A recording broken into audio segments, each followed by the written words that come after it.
Sheriff Tom Jenkins had been with the Monroe County Sheriff's Department for 16 years, 10 of those as sheriff.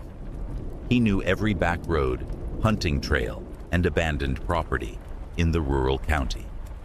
Winter nights were often quiet, with most of the calls coming from drunken disputes or the occasional car sliding off the road due to ice. But January 12, 2014, was different. The call came in at 2:17 a.m., an automated distress signal from the WMCR radio tower located on Blackwood Ridge. The tower had been a fixture in the county since the 1970s, broadcasting country music and farm reports to the surrounding 5 counties. Now fully automated, the tower's small control building sat empty most days, with engineers visiting only once a month for maintenance. Jenkins didn't think much of it as he drove his patrol car up the winding access road. Power surges triggered false alarms a couple of times each year, especially during the harsh winter months. He expected to find the building secure, check the system, and be back on patrol within 30 minutes. The first sign something was wrong came when his headlights swept across the clearing where the tower stood. The heavy security door to the control building was wide open, swinging slightly in the bitter wind. Jenkins radioed dispatch to log his arrival and drew his weapon before approaching. "Sheriff's Department," he called out, flashlight beam cutting through the darkness. "Anyone here?" The tower's red aviation lights pulsed overhead, casting an eerie glow across the snow-covered ground. His boots crunched on the freshly fallen snow as he approached the open door. Inside, the control room was in disarray. Equipment panels had been pulled from their housings, wires dangled from the ceiling, and the backup generator had been disconnected. But what made Jenkins's blood run cold wasn't the vandalism. It was the fresh footprints in the snow. They didn't lead to the access road where his car was parked. Instead, they disappeared into the dense forest that surrounded the clearing. More concerning was that the prints showed someone barefoot, walking calmly into the woods in temperatures hovering near zero. No human could survive long in those conditions without proper footwear. Jenkins radioed for backup and began a methodical search of the small building. In the back room, typically used for storage, he found a pile of clothing, jeans, a flannel shirt, socks, and boots, neatly folded on a chair. The clothes were still warm. A notebook sat open on top of the pile. Jenkins shined his light on the page, revealing line after line of the same phrase, written in increasingly frantic handwriting. "They're using the tower. They're using the tower. They're using the tower." The final message, scrawled across the bottom of the page in large letters, simply read, "I have to go dark." Jenkins heard the crackle of his radio and reached for it. But before he could respond, the radio emitted a high-pitched tone that made him wince. Through the static, he heard what sounded like whispers, too faint to make out. The backup he requested arrived 20 minutes later, Deputies Carson and Wilkes. Together, they followed the barefoot prints into the woods. Half a mile in, the tracks simply stopped, as if the person had vanished into thin air. What they found instead was a crude campsite, a small tent, a backpack, and a ham radio setup. Inside the tent was a driver's license belonging to Marcus Wheeler, a 42-year-old engineer who had been reported missing 3 days earlier. Wheeler was employed by the company that maintained the WMCR tower. Inside Wheeler's backpack, they found a journal detailing his growing paranoia over the previous 2 months. Wheeler believed he had discovered unauthorized transmissions coming from the tower. Brief bursts of data occurring at precisely 3:33 a.m. each night. His entries described strange physical effects he experienced after analyzing the signals: headaches, nosebleeds, and increasingly vivid nightmares. The final entry, dated 3 days earlier, read, "I've confirmed it. The signal contains embedded patterns that affect neural activity. They're getting into our heads. Going to the tower tonight to disconnect it. If I don't return, stay away from the transmission range. As Jenkins and his deputies were about to leave the scene, their radios simultaneously emitted the same high-pitched tone Jenkins had heard earlier. This time, the static cleared, and they all heard the same thing, a voice, distorted, but clearly that of a man, whispering, "Sheriff, turn back.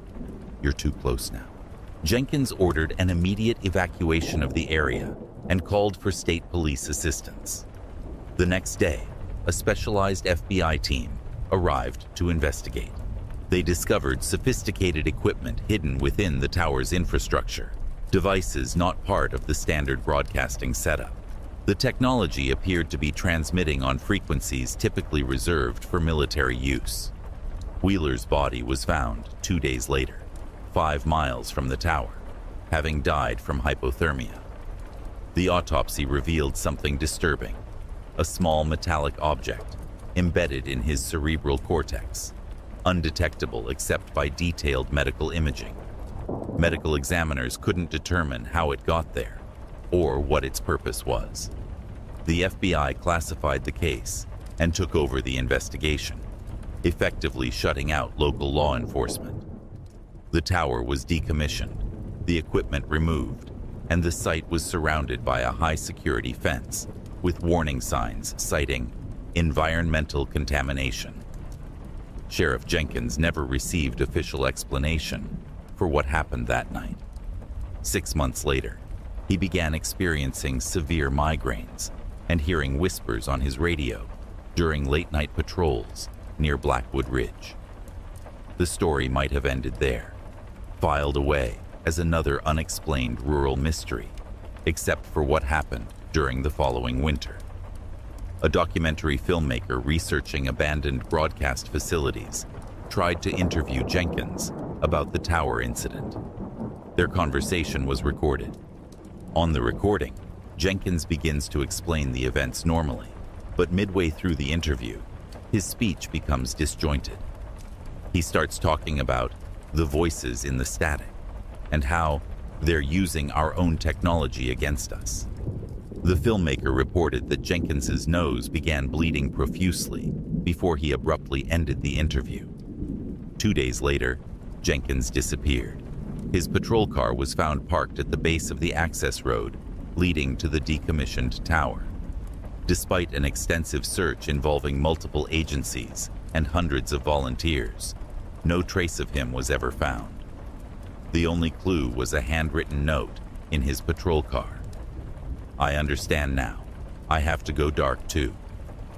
3 other people who had been near the tower that night, the 2 deputies and the dispatcher who took the initial call, all reported similar symptoms in the months following the incident: headaches, nosebleeds, insomnia, plagued by vivid nightmares, and the persistent feeling of being watched. Deputy Carson resigned from the force 6 months later, citing health reasons.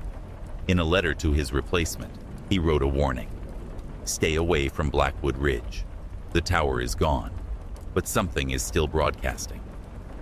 The FBI maintained that the incident involved stolen experimental equipment being tested illegally by unknown individuals.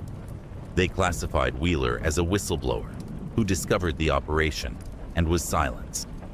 No suspects were ever publicly identified, but the residents of Monroe County developed their own theories. Some believe the tower was part of a classified government program testing mind control technology. Others think it was hijacked by a foreign entity attempting to establish a foothold on American soil. Whatever the truth, the land around the former radio tower remains abandoned. Cell phone reception mysteriously fails within a 2-mile radius. Electronic devices often malfunction. Hikers and hunters report disorientation and memory gaps when passing through the area. And occasionally, on particularly cold winter nights, radio operators throughout the county report brief interruptions in normal broadcasts. Moments of static, followed by whispers too faint to understand, except for 3 words that come through with disturbing clarity. We are broadcasting.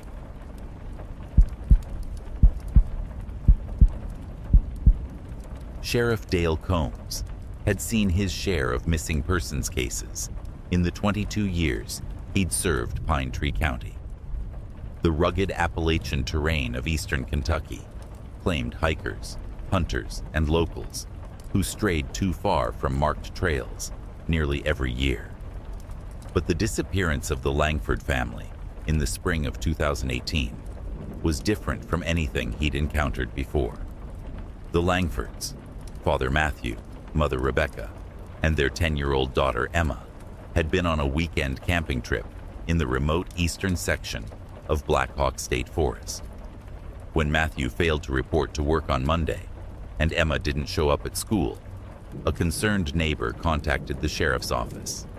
Sheriff Combs found their campsite intact, the tent properly set up, sleeping bags laid out inside, cooking equipment cleaned by the fire pit, and their family car parked nearby, with the keys still in the ignition.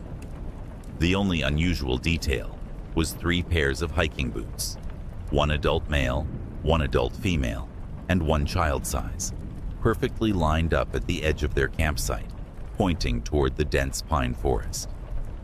It was like they just walked away, Combs would later tell reporters, all at once, in the same direction, without their shoes.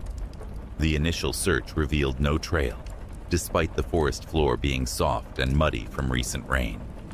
No broken branches, no disturbed undergrowth, not even a single footprint. It was as if the family had simply vanished. The sheriff organized the largest search operation in county history. 50 volunteers, 3 K9 units, forest rangers, and even a National Guard helicopter with thermal imaging.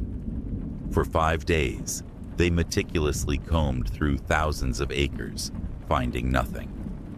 On the 6th day, Deputy Ron Mercer and his search dog Sadie were checking an area 3 miles northeast of the campsite, far beyond the established search perimeter, when they discovered something unsettling.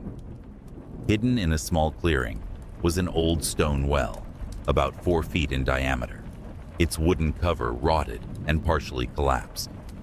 What caught Mercer's attention wasn't the well itself, but the items surrounding it.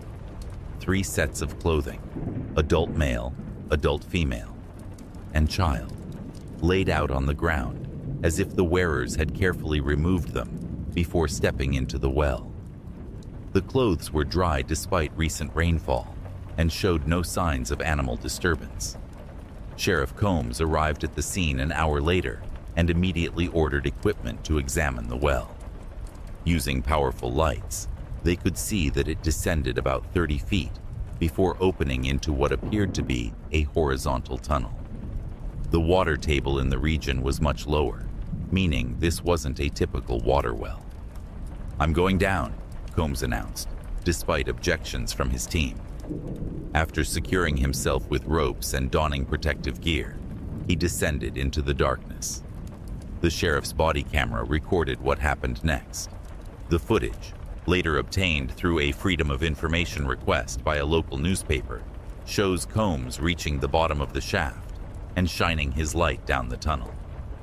"There's something carved into the walls here." His voice comes through on the recording. The camera pans to reveal crude symbols etched into the stone, shapes that don't match any known local indigenous markings. As Combs moves deeper into the tunnel, he suddenly stops. "I can hear singing," he says, his voice barely above a whisper. "Sounds like a child." The camera movements become erratic as Combs hastens his pace. The tunnel opens into a small chamber, and the light from his headlamp reveals what appears to be recent human activity: a small lantern, some food wrappers, and a child's stuffed animal that Rebecca's mother later identified as belonging to Emma. "Hello, Emma, Mr. and Mrs. Langford," Combs calls out. His light catches something on the far wall, an opening roughly circular, about 3 feet in diameter. As he approaches, the singing becomes clearer. Then the camera goes dark. The audio continues for another 17 seconds, capturing Combs' increasingly panicked breathing and a single phrase, "Oh God, they're still alive. How can they still be?" Cut to static. When Sheriff Combs didn't respond to radio calls, Deputy Mercer and 2 forest rangers descended into the well. They found no sign of Combs, the Langford family, or the chamber he had described. The tunnel ended in a solid stone wall about 15 feet from the bottom of the shaft. The search was expanded and continued for another 2 weeks before being officially suspended. Sheriff Combs and the Langford family were declared missing, presumed deceased, though no bodies were ever recovered. 3 months later, a geologist from the State University visited the site as part of an unrelated survey. She discovered that the well wasn't man-made as originally thought. It was a natural formation, a sinkhole leading to a previously unmapped cave system. Ground-penetrating radar revealed extensive passages extending for miles beneath the forest, some large enough to walk through upright. A limited exploration of the accessible sections found no evidence of the missing persons. However, research into historical records uncovered something disturbing. Similar disappearances had occurred in the same area in 1887, 1953, and 1986, each time involving exactly 3 people who vanished without a trace. The story might have faded from public memory, if not for what happened the following spring. A hunter reported finding a police badge near a stream 5 miles from the original campsite. It was positively identified as belonging to Sheriff Combs. Nearby, searchers discovered a child's hair ribbon, matching one Emma had been wearing in photos taken the day before the family disappeared. Most disturbing was a handwritten journal found buried in a waterproof container a few feet away. The journal contained entries written in Sheriff Combs' handwriting, dated for 2 weeks after his disappearance. The pages described passages that change, lights without sources, and voices that come from the walls. The final entry simply stated, "They're not human anymore, and soon neither will I be." State police brought in specialists to authenticate the journal. The handwriting was confirmed to be Combs, but the ink contained organic compounds that couldn't be identified by standard analysis. One chemist noted that it resembled pigments found in certain deep cave fungi, some species of which are known to have hallucinogenic properties. The area was eventually declared off-limits to the public, ostensibly for environmental protection. Trail maps were redrawn to direct hikers away from the eastern section of the forest. Local officials discouraged discussion of the incidents, citing respect for the families of the missing. But rumors persisted. Forest rangers reported occasionally hearing singing in areas where no hikers should be. Motion-activated wildlife cameras would sometimes capture blurry images of what appeared to be human figures walking between trees at night, always barefoot, always moving in the same direction. Most chilling was the statement from Deputy Mercer 6 months after the disappearances. While on administrative leave for stress-related health issues, he told a local reporter that he'd been receiving late-night phone calls from someone who sounded exactly like Sheriff Combs. "He keeps saying the same thing," Mercer reported. "He says they found something down there older than mankind, and it's waking up. Then he asks me to bring more people to the well." Mercer resigned from the department shortly after and moved out of state. The new sheriff dismantled the stone well, filled the shaft with concrete, and placed a locked fence around the area. Yet even now, locals avoid the eastern forest after sunset. Parents warn children to come inside when they hear singing in the woods. And every few years, hikers report seeing 3 figures: a man, a woman, and a small child, standing motionless among the distant trees, watching the trails with eyes that reflect no light. The official files on the Langford family and Sheriff Combs remain open but inactive. Their status is unchanged, missing, fate unknown. And beneath the forest floor, unmapped passages continue to wind through darkness, leading to chambers where no modern human has set foot, at least none who have returned to tell about it.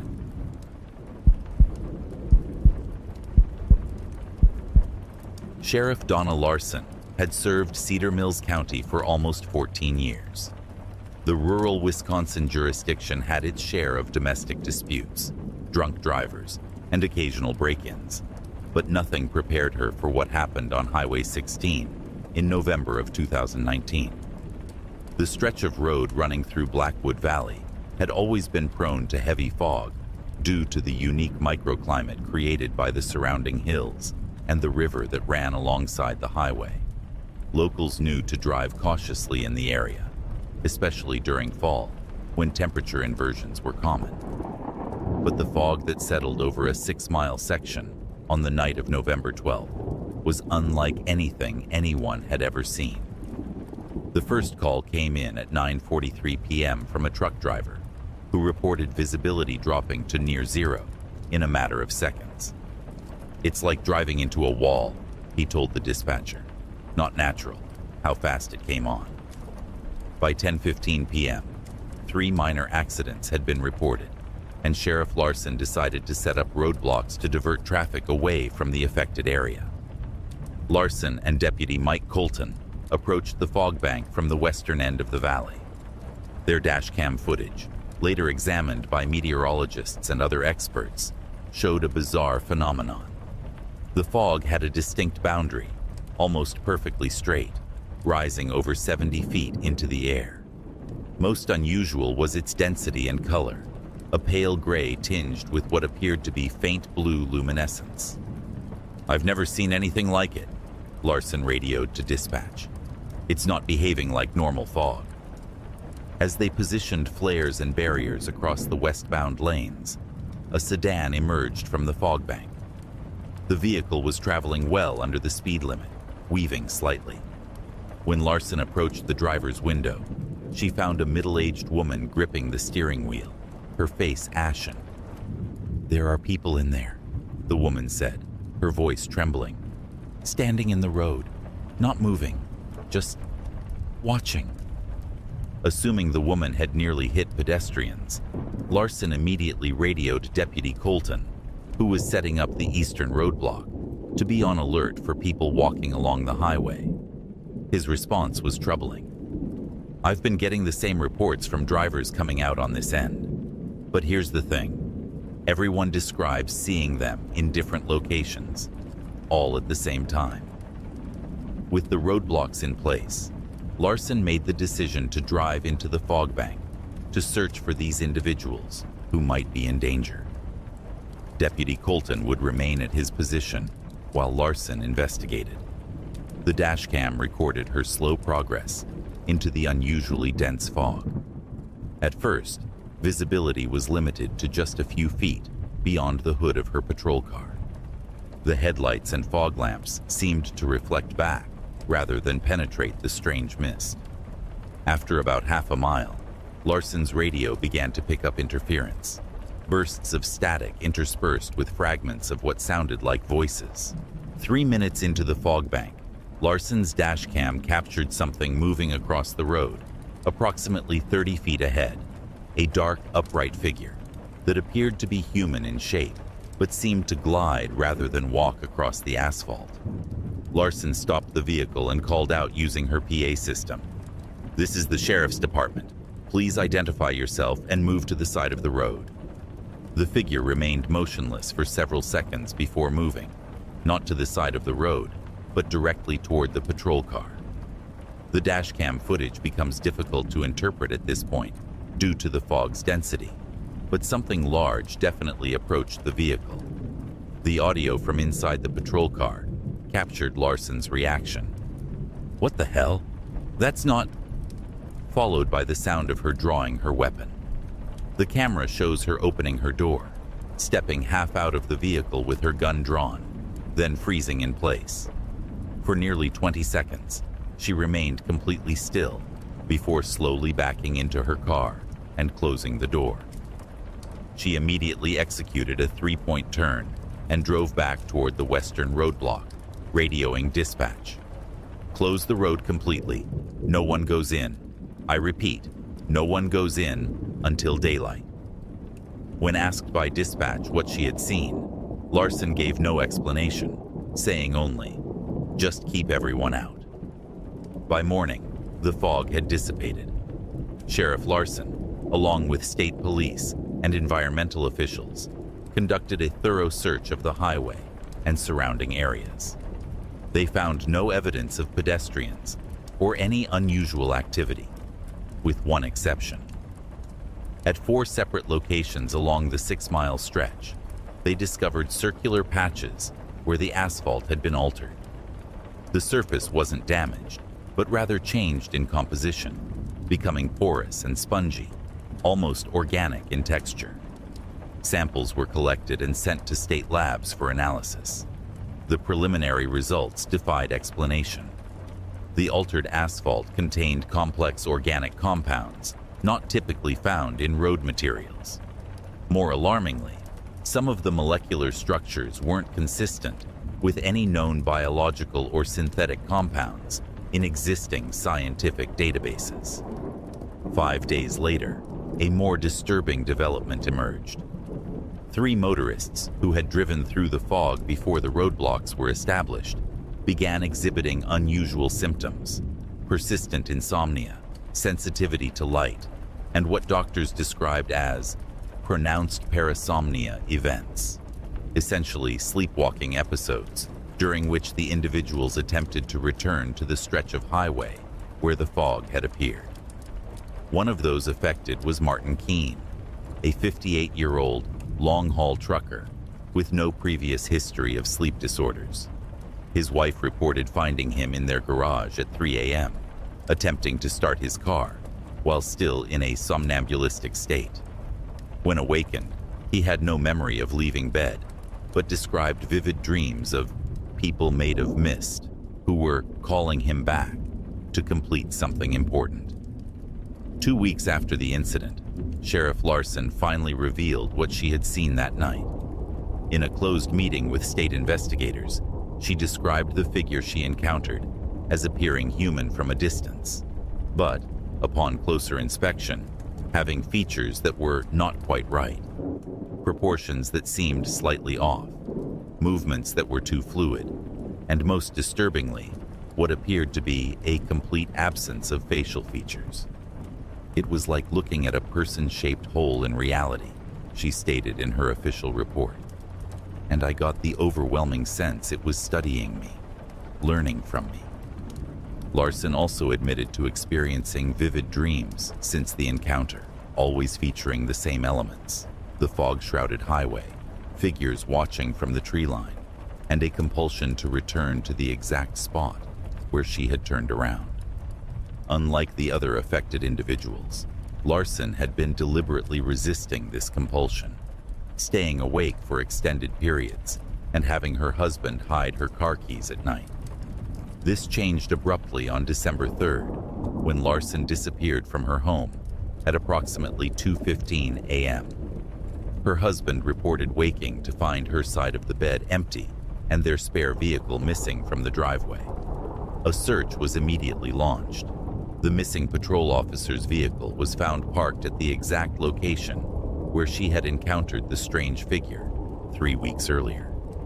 A search of the surrounding woods revealed nothing except Larson's service weapon, cell phone, and badge placed in a perfect line on the ground, pointing toward a dense thicket of trees that bordered the northern side of the highway. The official search was called off after 2 weeks. Sheriff Donna Larson was declared missing, fate unknown. The story might have been dismissed as an isolated, albeit tragic, incident, if not for what happened the following November. Exactly 1 year after the original fog event, a similar phenomenon was reported on the same stretch of Highway 16. This time, authorities closed the road immediately, and no one was permitted to enter the affected area. Motion-activated cameras were placed along the highway to capture any activity within the fog. Most of the footage showed nothing but impenetrable mist, but one camera positioned near where Larson's vehicle had been found recorded something unusual. A group of humanoid figures, at least 7 in number, standing motionless on the road. Among them appeared to be a figure in what looked like a police uniform. The fog dissipated by morning, just as it had the previous year. The cameras were collected, but officials reported that the memory card from the device that had captured the figures was corrupted beyond recovery. The highway has since been rerouted to bypass Blackwood Valley entirely, officially due to structural concerns with the roadbed. The original section was demolished, and the area declared part of a new wildlife conservation zone, restricting public access. Dr. Eleanor Webb, one of the scientists who analyzed the altered asphalt samples, later resigned from her position at the state laboratory. Before leaving, she filed a sealed report that was only partially declassified in 2021 through Freedom of Information Act requests. The viewable portions mention evidence of non-standard matter-energy interactions and potential temporal discontinuities in the affected area. Local residents report that even now, dense fog occasionally forms in Blackwood Valley, though it no longer affects any public roadways. Hunters and hikers avoid the area, especially after dark. Those who venture close describe an unusual silence. No birds, no insects, not even the sound of wind through the trees. Most unsettling are the reports from 3 separate witnesses who claim to have seen a woman in a police uniform walking along the tree line where the old highway used to run. She is always described the same way, moving with an unnatural smoothness, stopping occasionally to stare into the woods, and never responding when called to. The Cedar Mills County Sheriff's Department maintains an open file on Donna Larson's disappearance. Her replacement, Sheriff Jim Garner, keeps her badge in his desk drawer. He's admitted to a few close colleagues that sometimes, late at night when he's alone in the office, he can hear the radio in the empty dispatch room crackle to life, with a few seconds of static, followed by what sounds like Larson's voice, distant and distorted, repeating the same cryptic message. They're not coming from the road, they're coming through it.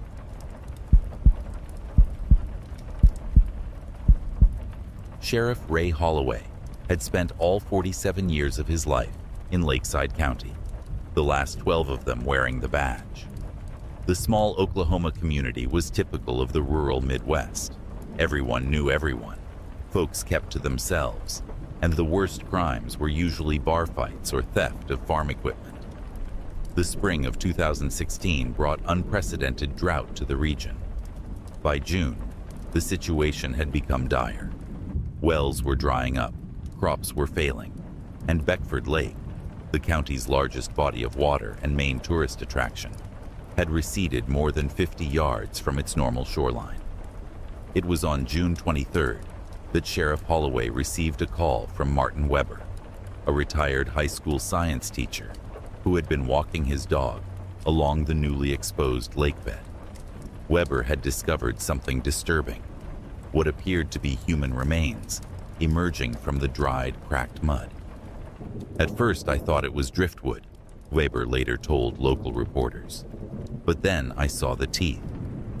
Within hours, Holloway had cordoned off the area and called in forensic specialists from the State Bureau. What they found defied explanation. The remains weren't of a single individual, but of 7 distinct bodies, arranged in a perfect circle, each body exactly 6 feet from the center point.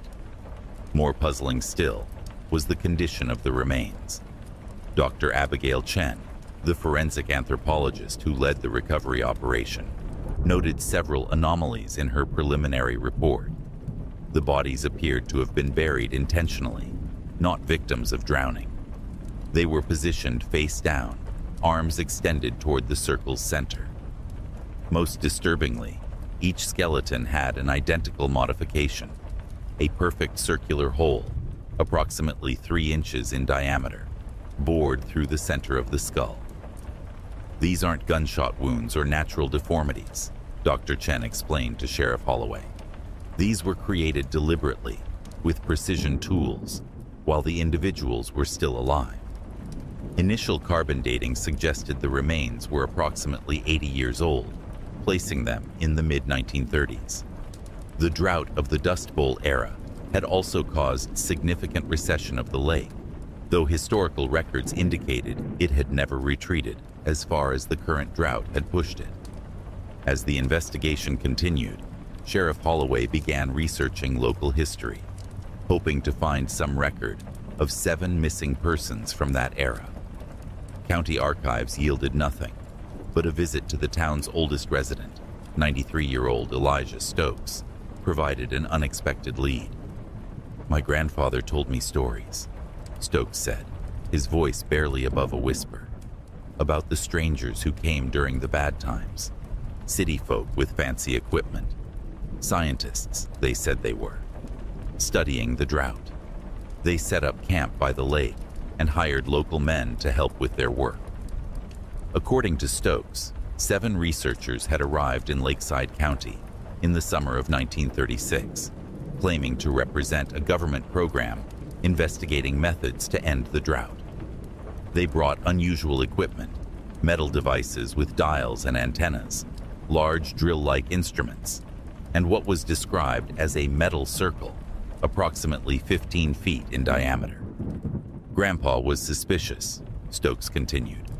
"Said they asked too many questions about the old Indian burial grounds near the lake, about the legends of the water spirits, things no real government men would care about." The researchers had disappeared after 3 months, along with several local men who had been working for them. The townsfolk assumed they had simply moved on to another location. No investigation was ever conducted. Resources were scarce during the Dust Bowl, and transient populations were common. Further testing of the remains revealed more mysteries.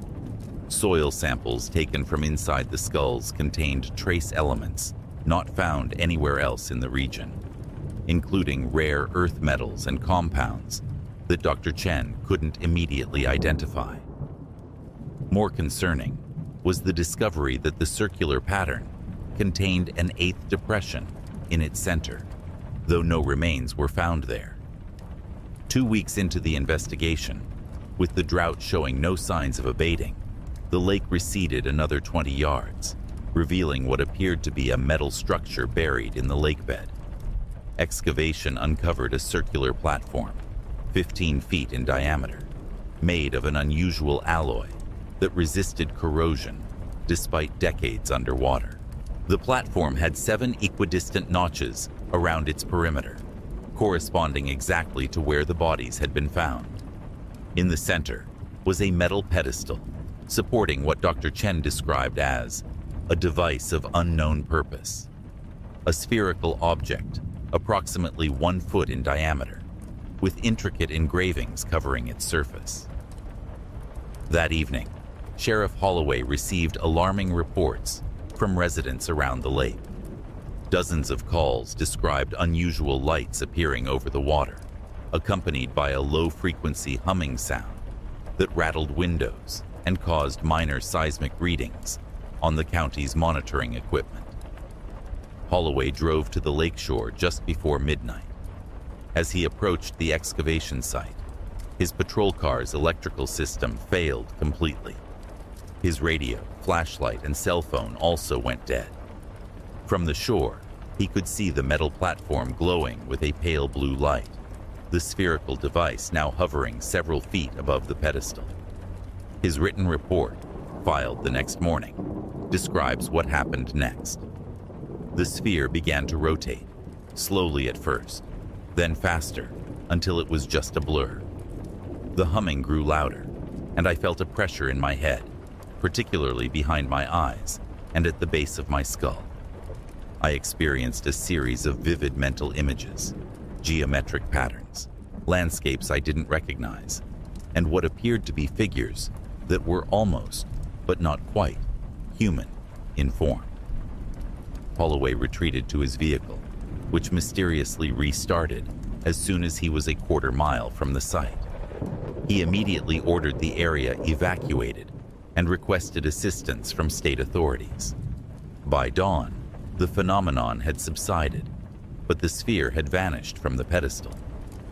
State officials arrived later that day, along with what Holloway described as individuals identifying themselves as federal researchers, but providing credentials I wasn't familiar with. The entire site was quickly contained behind security fencing, and all local law enforcement was removed from the investigation. The official explanation, released 2 weeks later, attributed the skeletal remains to an unknown religious cult from the Dust Bowl era, suggesting they had performed ritual suicides during the drought. The metal platform was labeled as agricultural equipment of the period and removed from the site. The lights and sounds reported by witnesses were dismissed as atmospheric phenomena related to the extreme drought conditions. Sheriff Holloway might have accepted this explanation if not for what happened next. In the days following his encounter at the lake, he began experiencing intense headaches centered at the base of his skull. More disturbing were the dreams, vivid visions of standing in the center of the metal platform, surrounded by 7 figures with circular openings in their foreheads, through which he could see stars. Local physician Dr. Margaret Keene found nothing physically wrong with Holloway, but referred him to a neurologist in Oklahoma City. The brain scan revealed an anomaly that the specialist had never encountered before. A small region at the base of Holloway's skull was showing unusual activity, pulsing with electrical signals that didn't match normal brain function. 3 weeks after the discovery of the remains, as the drought intensified, residents began reporting similar symptoms: headaches, vivid dreams of the lake, and most alarmingly, a compelling urge to visit the excavation site at night. Jason Miller, a local farmer, was found wandering near the security fence at 3 a.m., disoriented and bleeding from his ears. "I could hear it calling," he told Holloway before being transported to the hospital. "Not with words, but I understood. It needs 7 to open the way again." That same night, 7 residents from different parts of the county disappeared from their homes. Their vehicles were found abandoned at various points around the lake, equidistant from each other, forming a circle mirroring the pattern of the skeletal remains. Sheriff Holloway organized search parties, but a powerful storm moved in, bringing the first rain in months. The downpour lasted for 3 days, partially refilling the lake and submerging the excavation site once again. When the waters receded slightly, the metal platform had vanished, leaving no trace of its existence. None of the missing residents were ever found. The headaches and dreams reported by townsfolk gradually subsided, though Sheriff Holloway continued to experience both, along with occasional nosebleeds and moments of lost time. 5 months later, Holloway took an extended leave of absence after being found by deputies standing in the lake at midnight, water up to his chest, staring at the spot where the platform had been discovered. He had no memory of going there. Dr. Chen, who had been removed from the investigation by federal authorities, contacted Holloway during his leave. She had been experiencing similar symptoms and had continued her analysis of soil samples she had secretly kept from the site. Her findings were disturbing. The unknown compounds contained isotopes that, according to her colleagues in radiometric dating, shouldn't exist naturally on Earth. Whatever those people uncovered in 1936, it wasn't of this world, she told Holloway during their clandestine meeting. And I believe it's still active, still calling to people. The drought didn't just reveal it. I think it responded to the drought, or maybe even caused it. Holloway returned to duty 3 months later, seemingly recovered. He rarely spoke about the incident, focusing instead on normal county business. The lake eventually returned to its normal levels. Tourism resumed, and life in Lakeside County continued. Yet locals noticed subtle changes in their sheriff. He developed an interest in astronomy, spending nights at the lake with a telescope. He began collecting books on theoretical physics and ancient civilizations. Most notably, he established a detailed monitoring system for the lake's water levels, with alerts set to notify him of any significant recession.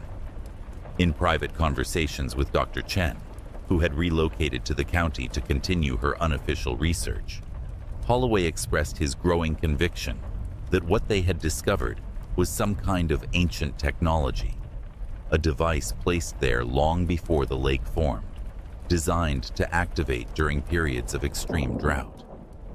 "I think it's a gateway," he confided to her, "and whatever came through last time left something behind, in the people it took, and somehow in me."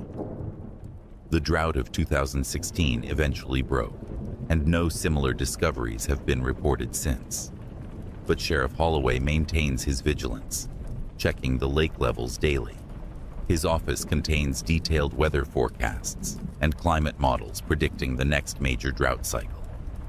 In a sealed letter to his deputy, to be opened only in the event of his disappearance, Holloway wrote, "If the lake ever recedes past the old marker, evacuate everyone within 5 miles. Don't look for me if I'm gone, and whatever you do, don't let them gather 7 again."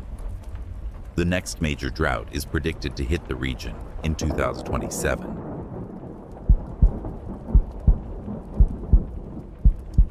Sheriff Elaine Harmon had dealt with her share of cave incidents during her 15 years with the Rockwell County Sheriff's Department. The Appalachian region of West Virginia was honeycombed with abandoned mines and natural caverns, drawing everyone from professional speleologists to reckless teenagers looking for thrills. Most incidents ended with minor injuries or embarrassed hikers needing a guide back to daylight. What happened in December 2011 was something entirely different. The Black River Mining Company had ceased operations in 1963, leaving behind a labyrinth of tunnels stretching for miles beneath the hills surrounding the small town of Grayson. The main entrances had been sealed with concrete barriers and chain-link fencing, but locals knew of at least a dozen smaller access points that remained accessible to those determined enough to find them. On December 4th, a group of college students on winter break, 5 in total, entered the mine system through one such entrance, planning to explore and photograph the abandoned workings. When they failed to return that evening, their worried parents contacted the sheriff's department. Sheriff Harmon organized a search party immediately, comprised of local volunteers familiar with the mine system and 2 professional rescue workers from the state emergency services. The team located the student's vehicle parked near a known access point and entered the mine just after midnight. The abandoned tunnels were in worse condition than expected. Decades of water damage had weakened support beams, and rockfalls had blocked several passages. The search team found evidence of the student's presence: footprints in the dust, a dropped water bottle, a candy wrapper, leading deeper into the mine.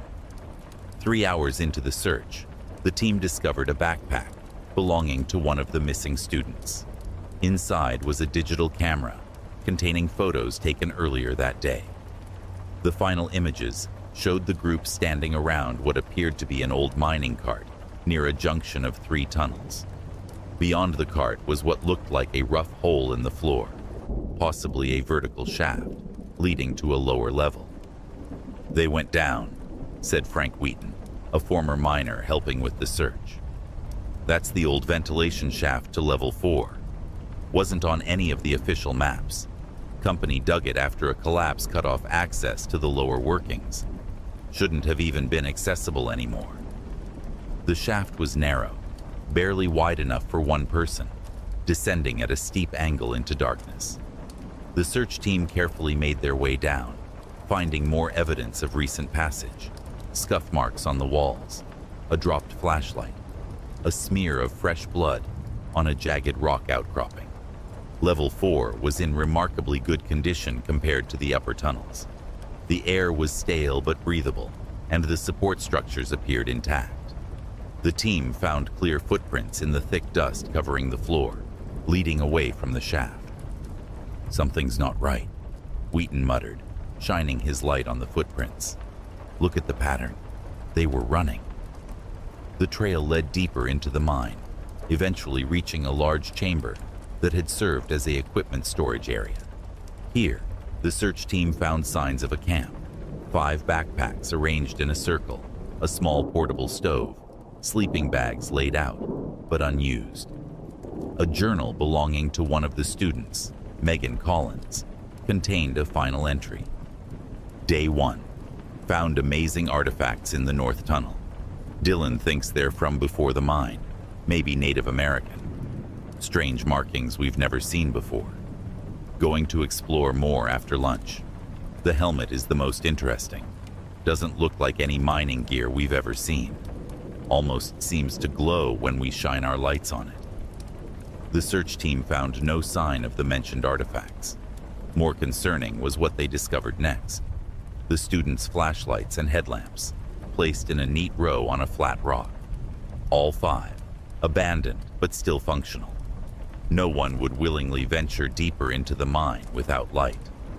Sheriff Harmon radioed for additional support and equipment before continuing the search. The footprints, now showing signs of bare feet rather than boots, led to a section of the mine that didn't appear on any maps Wheaton recognized. The tunnel narrowed significantly, requiring the team to proceed in single file. "This isn't right," Wheaton said, his voice tight with concern. Level 4 was the bottom. There shouldn't be anything below this. Yet the tunnel continued to descend gradually. The air grew noticeably warmer, and a strange odor, described later by Harmon as like ozone mixed with something organic, became increasingly prominent. After about half a mile, the tunnel opened into a cavern so vast that their lights couldn't reach the far walls or ceiling. Stalactites hung down like massive teeth, some reaching 30 feet in length. The floor was uneven, dropping away in places to form deep pits filled with still black water. Near the entrance to this cavern, the search team found a single boot, identified later as belonging to Dylan Carter, one of the missing students. Beyond it was a disturbing sight: 5 sets of clothing, including shoes, socks, and all outer garments, laid out as if the wearers had carefully removed them before proceeding further. The clothes were arranged in a perfect pentagonal pattern. "I want everyone to stay together," Sheriff Harmon ordered. "No one moves alone." The team carefully advanced, following bare footprints in the fine silt that covered portions of the cavern floor. The tracks led to the edge of one of the water-filled pits, then simply stopped. There was no sign of disturbance in the water, no indication that anyone had jumped or fallen in. As they were documenting the scene, Deputy Collins noticed something glinting on a rock shelf about 15 feet above the cavern floor. Using climbing gear, he ascended to investigate and found what appeared to be an old miner's helmet. But as he described over the radio, it wasn't typical mining equipment. "It's made of some kind of metal I've never seen before," he reported. "Lightweight, but incredibly hard. There's no mounting for a lamp, but there are these strange, I guess you'd call them lenses, embedded around the rim. And there's writing or symbols etched into the surface." Sheriff Harmon instructed him to photograph the helmet, but leave it in place until specialists could be brought in.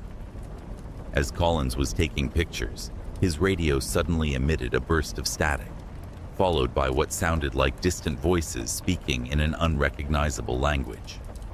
Collins reported feeling dizzy and described seeing lights moving deep within the cavern, beyond the range of their equipment.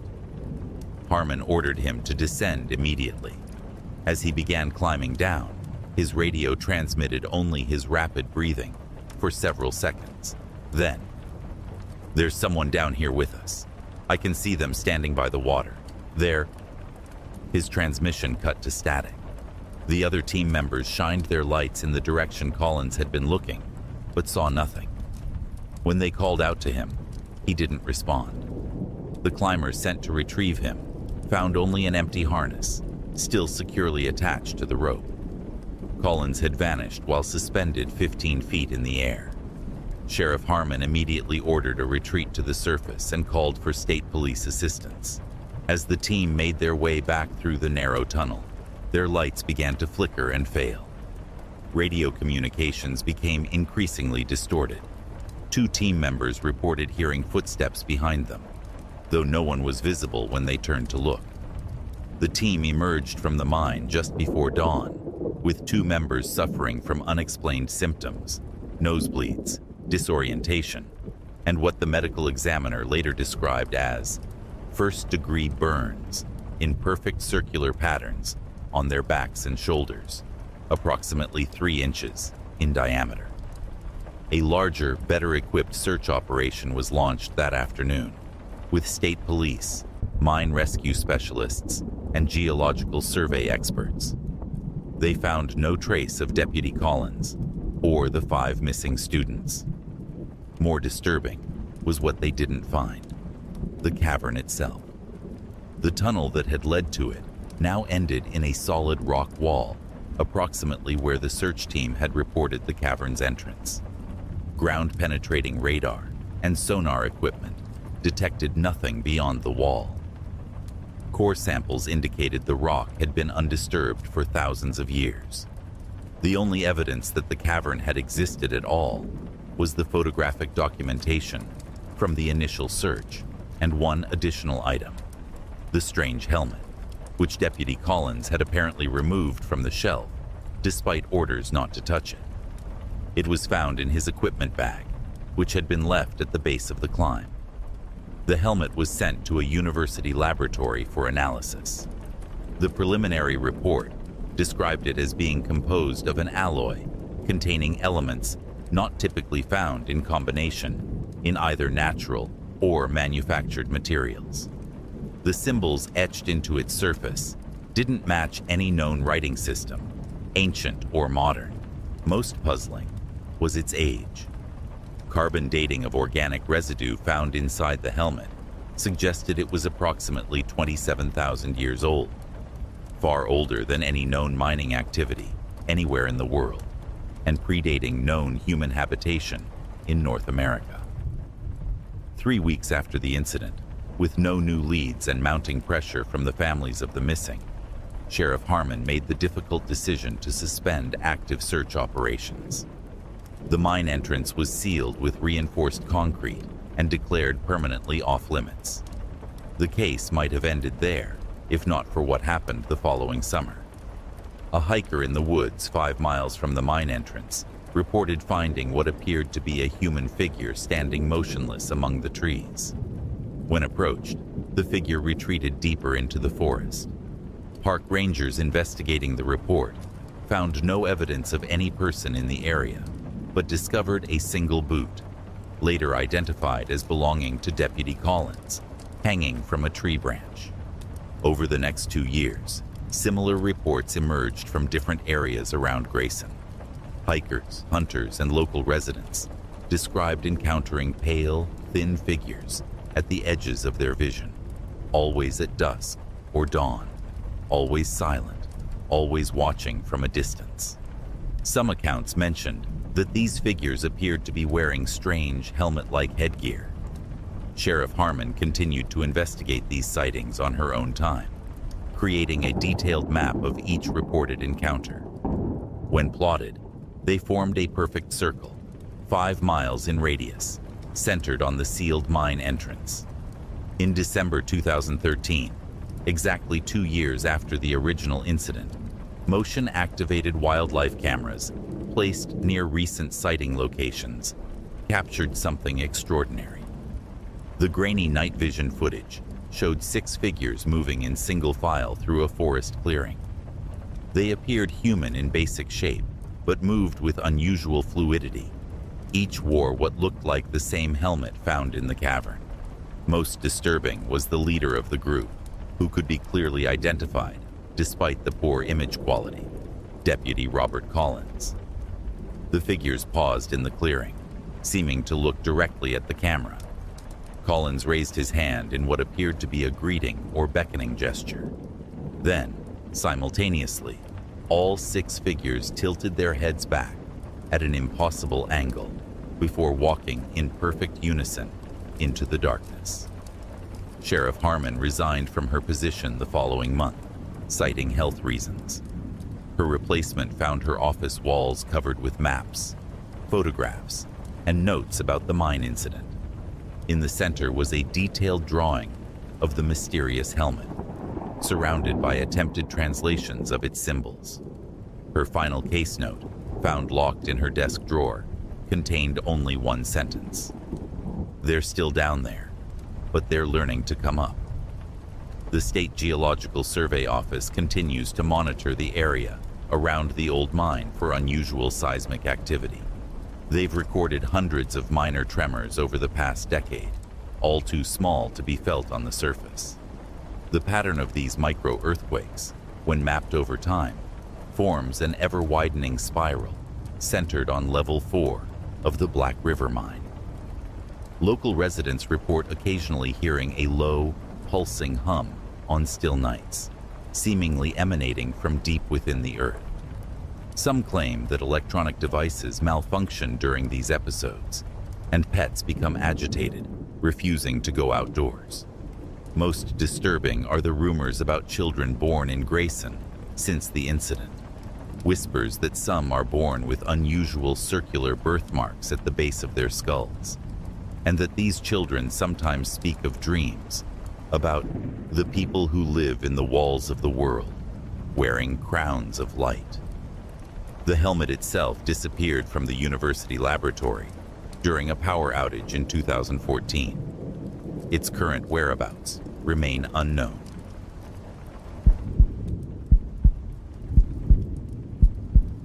Sheriff Maya Rodriguez had patrolled the coastal stretch of Crescent Bay County for nearly a decade, but nothing in her experience prepared her for what washed ashore in the winter of 2017. The small Oregon community had weathered its share of Pacific storms, shipwrecks, and occasional smuggling operations over the years. Most incidents were straightforward: boats damaged by rocky shoals, lost hikers on the coastal trail, or disputes among the local fishing crews. But the events that began on January 7th defied all conventional explanation. It started with a severe storm system that battered the coast for 3 consecutive days. Winds exceeding 70 miles per hour drove massive waves against the cliffs, flooding low-lying areas and cutting off road access to several remote communities.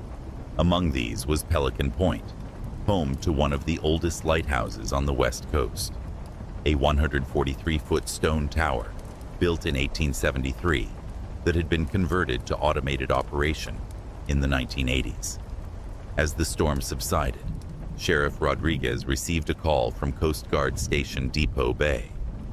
During a routine aerial survey of storm damage, their helicopter crew had spotted something unusual at Pelican Point Lighthouse. The automated light was dark, and more concerning, they had glimpsed what appeared to be handwritten SOS signals posted in the windows of the keeper's quarters, a building that should have been long abandoned. "That's impossible," Rodriguez told the Coast Guard officer. "Nobody's lived in that lighthouse for over 30 years. With the coastal road still partially flooded, Rodriguez and Deputy Mark Chen used the department's 4-wheel drive vehicle to reach as close as possible to the lighthouse, then hiked the remaining mile on foot. The path leading up to the stone structure showed no signs of recent use, no footprints in the mud, no broken branches, no indication that anyone had passed that way during or after the storm. Yet as they approached the keeper's quarters adjacent to the main tower, they noticed lights flickering behind the salt-crusted windows. More unsettling was the distinct smell of wood smoke coming from a chimney that, according to county records, had been sealed decades ago.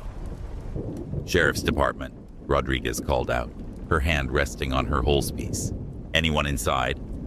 No response came from within, but both officers distinctly heard movement, a scraping sound, like furniture being dragged across the floor, followed by what sounded like footsteps ascending the spiral staircase that connected the living quarters to the lamp room at the top of the tower. With weapons drawn, the officers entered the building. What they found inside defied explanation. The keeper's quarters appeared to be actively inhabited. A fire burned in the previously sealed fireplace. Oil lamps hung from ceiling hooks, and the simple wooden furniture, which should have been removed when the lighthouse was automated, appeared well used and recently polished. A half-finished meal sat on the table. Fish stew, still warm, the spoon placed neatly beside the bowl. "Mark, this doesn't make sense," Rodriguez whispered. "The department did a complete inspection of this building last spring. It was empty, just concrete floors and bare walls." Most puzzling was the logbook open on the desk, a weathered leather-bound volume with yellowed pages covered in handwritten entries. The most recent entry was dated that very morning, January 10, 2017. Storm finally passed. Light remained operational throughout. Saw it again last night, larger than before, much closer to shore. Not a ship, not moving like any vessel I've ever seen. Submitting request for Coast Guard investigation once communications restored. The handwriting matched the style of previous entries, which stretched back through pages and pages, each meticulously recording weather conditions, maintenance tasks, and occasional unusual observations. But the earliest entry in the book was dated August 15, 1983, 3 years after the lighthouse had been converted to automated operation and the last human keeper had departed. As Rodriguez examined the logbook, Deputy Chen called from the base of the spiral staircase. "Sheriff, I can hear someone moving around up in the lamp room." The narrow iron staircase wound its way up through the stone tower. As they ascended, both officers noticed that the interior of the lighthouse was immaculately maintained. Brass fixtures polished to a high shine, stonework free of the moss and lichen that covered the exterior, the glass windows of the lantern room perfectly clean, despite the salt spray that should have accumulated during the recent storm. The lamp room at the top of the tower held the massive Fresnel lens that had guided ships safely past the rocky coast for generations. According to maintenance records, the original oil lamp had been replaced with an automated electric light in 1980. Yet what Rodriguez and Chen found was the original apparatus, a complex arrangement of brass and glass, with a flame burning steadily at its center. There was no sign of anyone in the lamp room, though both officers would later swear they had heard footsteps only moments before. The only unusual object was a brass telescope mounted on a tripod by the seaward window, positioned to look out over a specific section of the Pacific Ocean. Rodriguez approached the telescope and looked through the eyepiece. What she saw would haunt her dreams for years to come. Approximately 2 miles offshore, partially submerged, was what appeared to be a massive structure. Not a ship or any conventional vessel, but something that resembled a city. Geometric shapes rising from the water, constructed of a material that seemed to absorb rather than reflect light. At the center was what looked like a tower, similar in shape to the lighthouse, but inverted, extending down into the depths. She stepped back from the telescope, hand trembling slightly. "Mark, take a look at this." When Deputy Chen looked through the eyepiece seconds later, he saw nothing but open ocean. Before they could investigate further, both officers' radios crackled to life with urgent static, followed by what sounded like a man's voice, speaking words in a language neither recognized. The transmission lasted approximately 20 seconds before cutting off abruptly. A thorough search of the lighthouse and surrounding grounds revealed no other signs of recent human presence. No footprints led away from the building, and the only boat docked at the small pier below showed signs of long abandonment, its hull encrusted with barnacles. Rodriguez collected the logbook as evidence and ordered Chen to document everything with photographs. As they were preparing to leave, Chen noticed something carved into the stone wall near the entrance, a sequence of symbols that didn't match any alphabet or numerical system either officer recognized.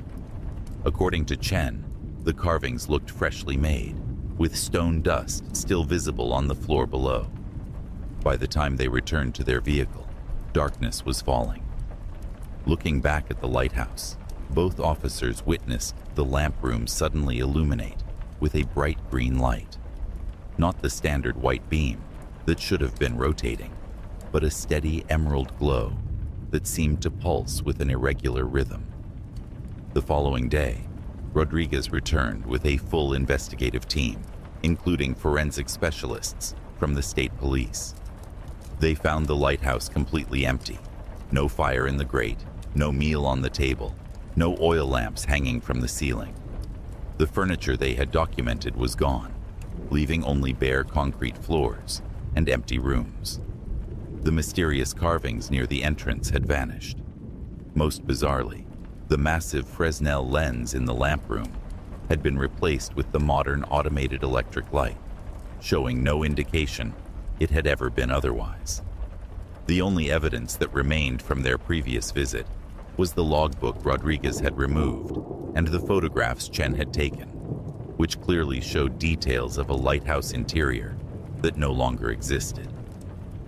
Forensic analysis of the logbook yielded perplexing results. The paper was determined to be actual period-appropriate material from the 1980s, not a modern reproduction. The ink used for all entries, including the most recent dated 2017, contained chemical compounds consistent with ink manufactured in the early 1980s, ink that would have degraded significantly or dried completely in an open inkwell over the intervening decades. Most disturbing was the handwriting analysis. Experts determined that all entries had been written by the same person, identified as Harold Thorne, the last official lighthouse keeper before automation. Records confirmed that Thorne had indeed served at Pelican Point Lighthouse from 1978 until his official retirement in 1980. The problem: Harold Thorne had died in 1981, 36 years before the most recent entry in the logbook. Further investigation revealed that Thorne had been a controversial figure in local maritime circles. After his retirement, he had vocally opposed the automation of the lighthouse, claiming in local newspaper interviews that some places need human eyes watching, not just machines. He had also filed several official reports during his final years of service, documenting what he described as anomalous structures visible offshore during specific tidal conditions. These reports had been dismissed as the imaginings of an elderly man spending too much time in isolation. 3 weeks after the initial investigation, a powerful earthquake struck approximately 200 miles offshore. Oceanographic research vessels monitoring the aftermath detected a massive underwater landslide in the area directly west of Pelican Point, precisely where Rodriguez had observed the strange structure through the telescope. Sonar mapping of the seabed revealed unusual formations that marine geologists could not readily explain, geometric patterns that seemed inconsistent with natural formations. Attempts to send ROVs, remotely operated vehicles, to investigate were hampered by equipment failures and unexplained navigation errors. One ROV that did reach the site transmitted several seconds of footage showing what appeared to be artificial structures before losing connection permanently. The scientific team's final report attributed the formations to previously undocumented volcanic activity, creating unusual mineral deposits. Most media outlets accepted this explanation, and public interest in the story quickly faded. Sheriff Rodriguez couldn't let it go so easily. She began spending her off-duty hours researching the history of Pelican Point Lighthouse, discovering that it had been built on the site of a much older indigenous observation post. Local tribal records described the location as a thin place where those who dwell in the deep water could sometimes be glimpsed. More disturbing were the patterns she began noticing in historical shipping records. Vessels that had disappeared without trace over the centuries, always in the same area offshore from Pelican Point, and always during periods when the lighthouse was non-operational or between keepers. 6 months after the initial incident, Rodriguez received an envelope with no return address. Inside was a single page torn from what appeared to be the same logbook she had collected as evidence, which was still securely stored in the county evidence locker. The entry was dated June 21st, 2017. "They know I've seen them. They're coming for the light. If you're reading this, they've already taken me. The light must stay on. It's not to guide ships away from the rocks. It's to keep them from coming ashore. Look for the green flash at sunset. That's when the water is thinnest. That's when they can cross." The handwriting matched Harold Thorne's perfectly. That evening, Rodriguez drove back to Pelican Point alone, arriving just before sunset. As the last sliver of sun disappeared below the horizon, she witnessed what locals call the green flash, a rare optical phenomenon where a brief pulse of green light appears above the setting sun. But what she saw lasted far longer than the natural phenomenon should have. Nearly 30 seconds of pulsing emerald light that seemed to be answered by similar flashes from beneath the ocean's surface. As darkness fell completely, Rodriguez observed the lighthouse beam activate automatically, sweeping across the water as designed. But as she watched, the white beam briefly flashed green during each rotation, precisely when it passed over the area where she had seen the submerged structures. Rodriguez filed a lengthy report about both incidents, recommending 24-hour monitoring of the lighthouse and surrounding waters. Her superiors, concerned about her mental state and the resources such monitoring would require, instead placed her on administrative leave, pending psychological evaluation. 2 fishermen found her patrol vehicle parked at Pelican Point a week later. Inside was her badge, service weapon, and a note that read simply, "Someone has to keep watch." Despite an extensive search involving Coast Guard vessels, helicopters, and volunteer teams, no trace of Sheriff Maya Rodriguez was ever found. The lighthouse continues to operate automatically, guiding ships safely past the dangerous rocks of Pelican Point. Local mariners, however, report occasionally seeing an unexpected green tint to its beam on certain nights. Some claim to have heard radio transmissions on abandoned emergency frequencies, a woman's voice reading coordinates and weather conditions, followed by a warning, "Stay clear of the deep water. They're building something down there."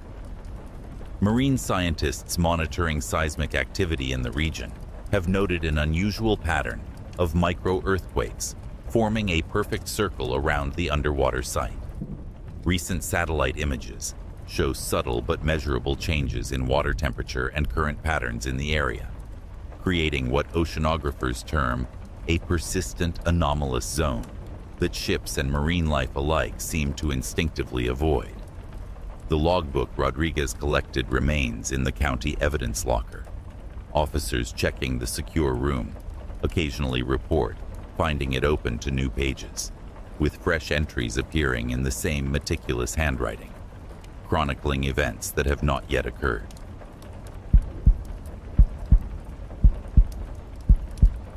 Sheriff Wade Keller had served the rural community of Pine Creek, Montana, for nearly 14 years. With a population just under 3,000, the county rarely saw crime more serious than drunk driving or the occasional domestic dispute. Wildlife calls were more common than criminal ones. Bears getting into trash cans, mountain lions spotted near hiking trails, or injured deer that needed to be humanely dispatched. So when the call came in about unusual activity at the abandoned Blackwood quarantine facility, Keller assumed it was just teenagers looking for a spooky place to drink beer and tell ghost stories. The facility, located deep in the national forest that bordered the county, had been closed since 1963. Few residents even remembered its original purpose. Probably just kids, Keller told Deputy Lisa Morales as they drove along the overgrown access road on the morning of October 12, 2015. Forest Service rangers said he saw lights up there last night, thought someone might be setting up to poach deer. What they found at the end of the 3-mile road wasn't teenagers or poachers, but something far more difficult to explain. The Blackwood facility consisted of several dilapidated buildings arranged around a central courtyard. Once a tuberculosis sanatorium in the early 1900s, it had been repurposed during the Cold War as a research station before being permanently closed. Nature had reclaimed most of the grounds. Pine trees growing through cracked concrete, vines pulling down gutters, and roots buckling the asphalt of what had once been a parking area. Sheriff Keller's first indication that something was wrong came when he noticed fresh tire tracks leading up to the main building, deep impressions in the muddy ground that could only have been made by heavy vehicles. The padlock on the front gates had been cut, the severed pieces lying on the ground. "This doesn't look like kids," Morales observed, drawing her sidearm as a precaution. As they approached the main building, both officers noticed an unusual silence.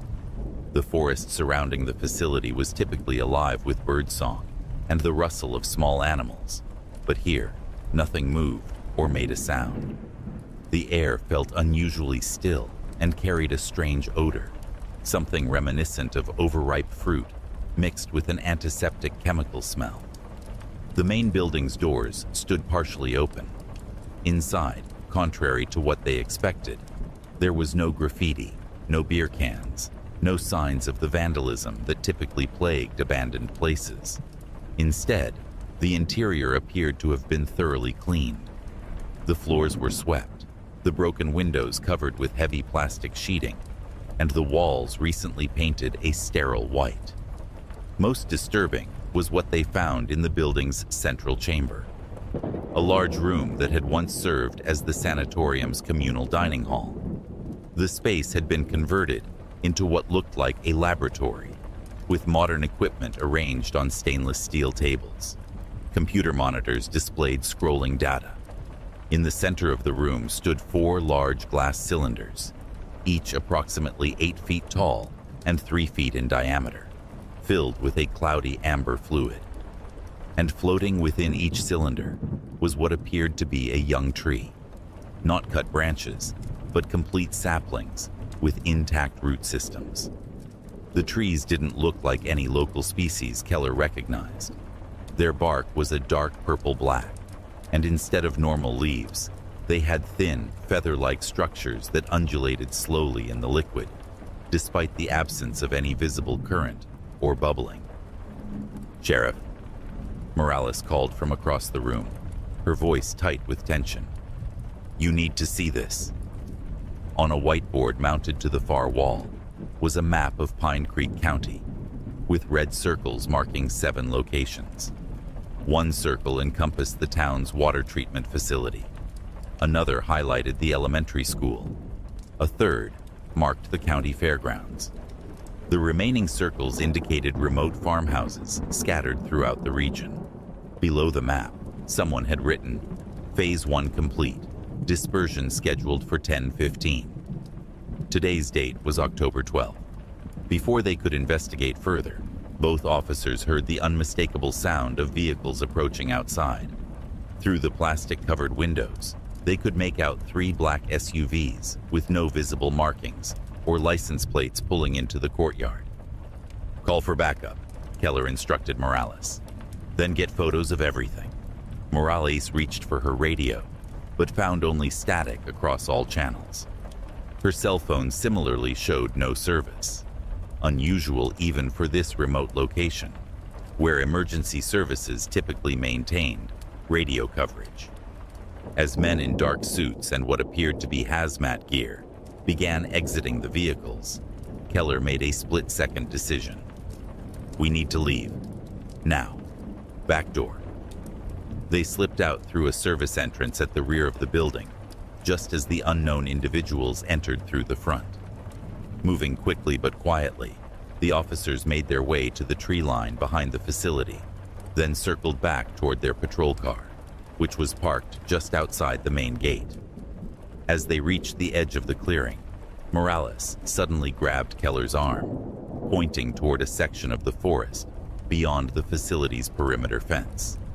What they saw defied explanation: a stand of trees identical to those floating in the cylinders inside, growing in a perfect circle approximately 50 feet in diameter.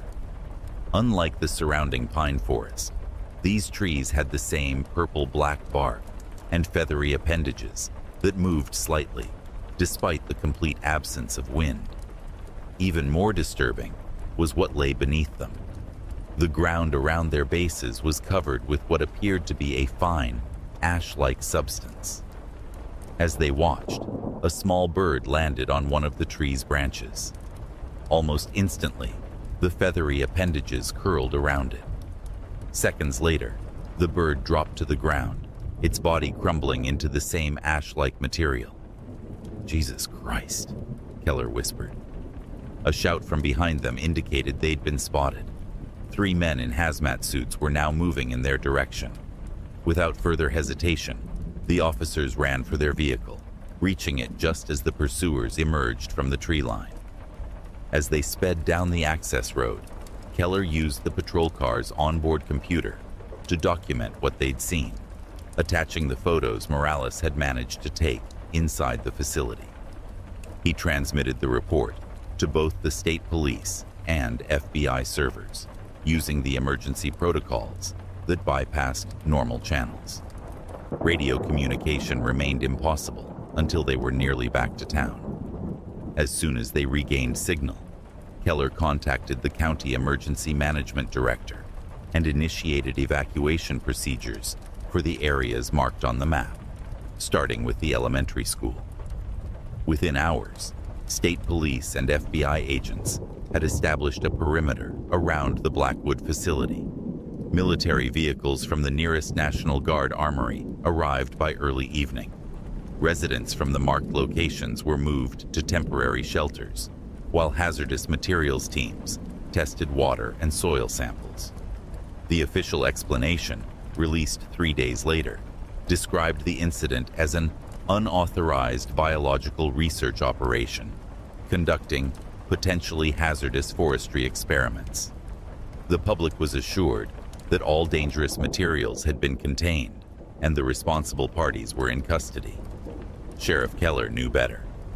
During a classified briefing with federal officials, he and Morales learned the disturbing truth.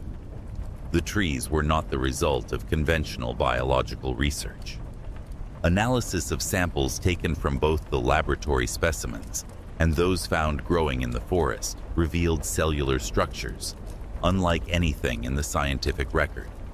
Plant matter that incorporated elements of fungal biology, as well as structures that resembled neural networks. More alarming was the ash-like substance found beneath the growing specimens.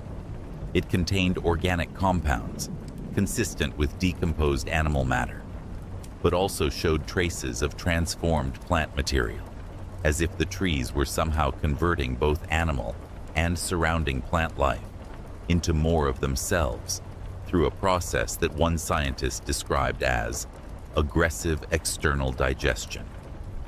The briefing officer, a stern-faced woman who identified herself only as Dr. Carson, explained that similar specimens had been discovered in 6 other locations across the country over the past 18 months, always in remote areas near abandoned government facilities. "We believe these are test sites," she told them.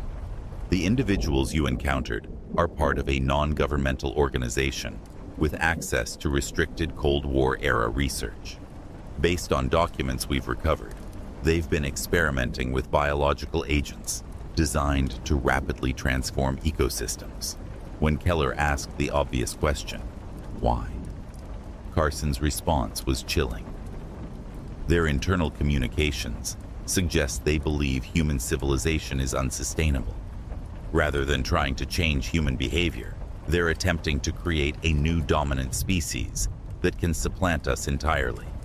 These trees represent their most advanced prototype. The next morning, specialized teams in full containment gear removed all traces of the strange trees from the forest around Blackwood. The facility itself was demolished, the rubble loaded into sealed containers and transported to an undisclosed location. Armed guards remained stationed along the access road for months afterward. Life in Pine Creek gradually returned to normal. The official story, a chemical spill from the old facility, was accepted by most residents. Those evacuated from the marked locations were allowed to return home after extensive environmental testing showed no contamination. But Sheriff Keller couldn't shake the feeling that something had been missed. The 7 locations marked on the whiteboard had been thoroughly investigated, with no trace of the strange trees or their spores found. Yet the map had clearly labeled these as Phase 1 sites, implying there might be others. His concerns deepened 6 months later, when he began receiving reports of unusual plant growth in remote areas of the county. Nothing as dramatic as the purple-black trees, but subtle changes in familiar species. Pine trees with needles that seemed slightly thicker and more blade-like.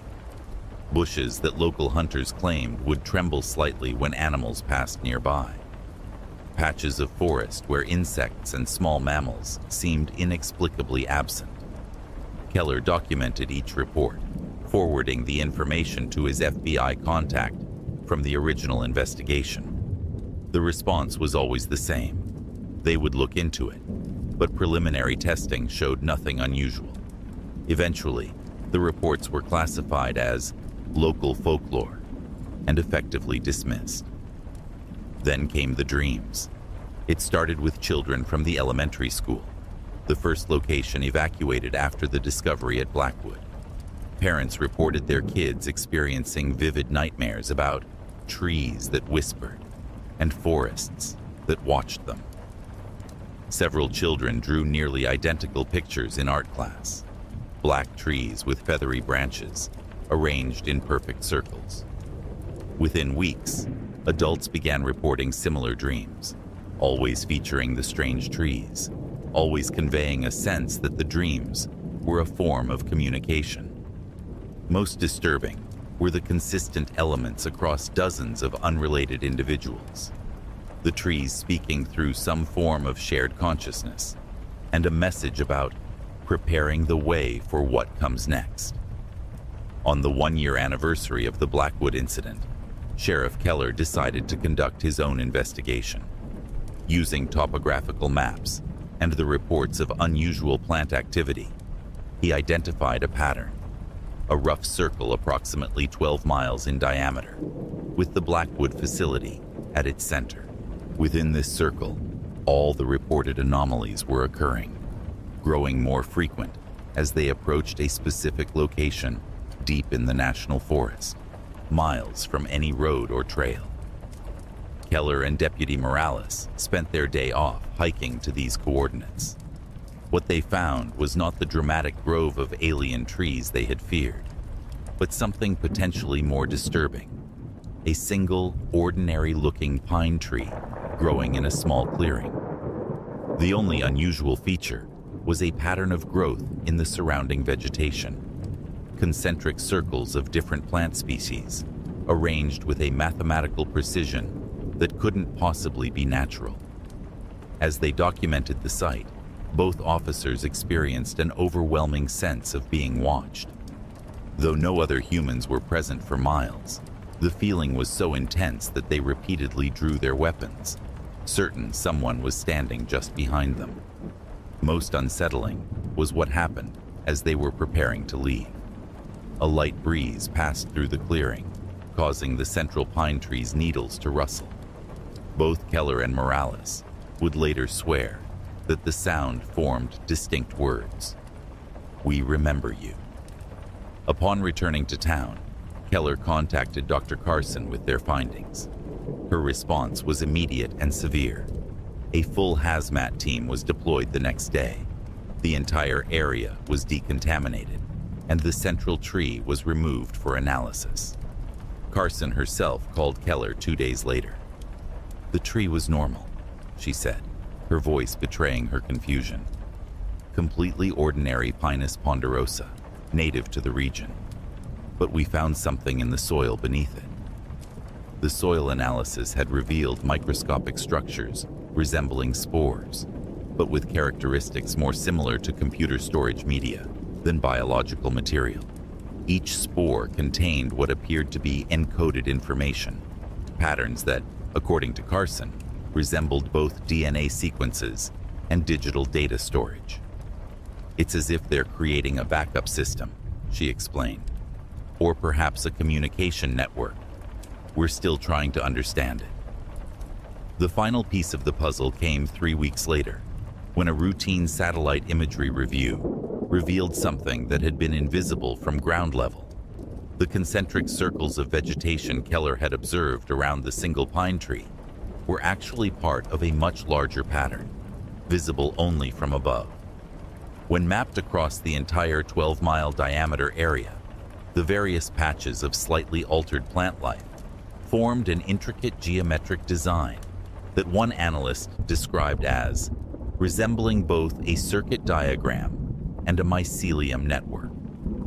Carson's team theorized that the original purple-black trees had been merely the visible part of a much more extensive system, the hardware for something that now existed primarily at a microscopic level, spread throughout the normal forest ecosystem. The altered native plants weren't themselves the alien organism, but rather hosts for its distributed network. "It's adapting," Carson told Keller during their final briefing. "The original approach was too obvious, too easy to detect and eliminate. Now it's essentially hiding in plain sight, using native species as camouflage while it establishes itself." The government's response was as thorough as it was disturbing. A controlled burn was scheduled for the entire affected area, explained to the public as a necessary forest management technique to prevent wildfires. Over 50,000 acres were deliberately incinerated, followed by chemical treatment of the soil. Sheriff Keller hoped that would be the end of it. But the dreams continued, reported now from communities far beyond Pine Creek County. Always the same themes, always the same message. We are still here. We are learning. We are patient. Most troubling of all was the discovery Keller made while reviewing historical records of the Blackwood facility. Before its closure in 1963, the final research project conducted there had been classified under the innocuous title Sustainable Forestry Initiative. The project lead was listed as Dr. Eleanor Webb, the same name as Keller's maternal grandmother, who had died before he was born. Among his grandmother's few remaining possessions, stored in his mother's attic, Keller found a journal. The final entry, dated October 15, 1963, read simply, "They cannot be destroyed, only delayed. May those who come after us understand what we've done and forgive us for it. The forest remembers, and it will wait." The next controlled burn is scheduled for October 15, 2025.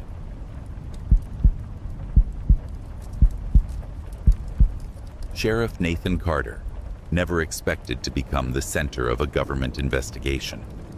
During his 17 years with the Millbrook County Sheriff's Department in rural Nevada, he'd handled everything from domestic disputes to the occasional drug trafficking case along the quiet highways that cut through his jurisdiction. The county's proximity to the vast stretches of federally restricted land meant he occasionally dealt with trespassing incidents, usually curious tourists or conspiracy theorists trying to glimpse secrets beyond the warning signs. But what happened in the spring of 2013 transformed both Carter and Millbrook County in ways no one could have anticipated. It began with the animals. Reports came in from ranchers across the northeastern section of the county about livestock behaving strangely, cattle refusing to enter certain areas of open grazing land, horses becoming agitated when ridden near the unmarked access road, known locally as Government Way, which led to a nondescript facility 5 miles into the desert. Most disturbing were accounts of pets, dogs and cats, abandoning their homes and being found days later, walking in perfect straight lines toward the east, all of them seemingly deaf to their owner's calls. "My German Shepherd just walked away," local resident Martha Keller told Carter during one investigation. "Found him 3 days later, 10 miles from home, still walking east. When I tried to put him in my truck, he bit me. Samson never bit anyone in his life." Carter initially dismissed the reports as rural folklore until the morning of April 17th, when his own department received 23 separate calls about dead birds. They were scattered across driveways, yards, and roads. Hundreds of them, multiple species, all within a nearly perfect circular area, approximately 12 miles in diameter. Necropsies performed by the State Wildlife Department found no evidence of disease or poison.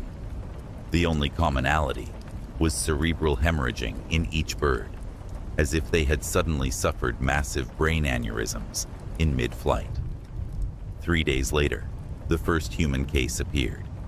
Thomas Reed, a 42-year-old electrician, was found by his wife, sitting in their backyard at 3 a.m., staring eastward toward the distant government facility.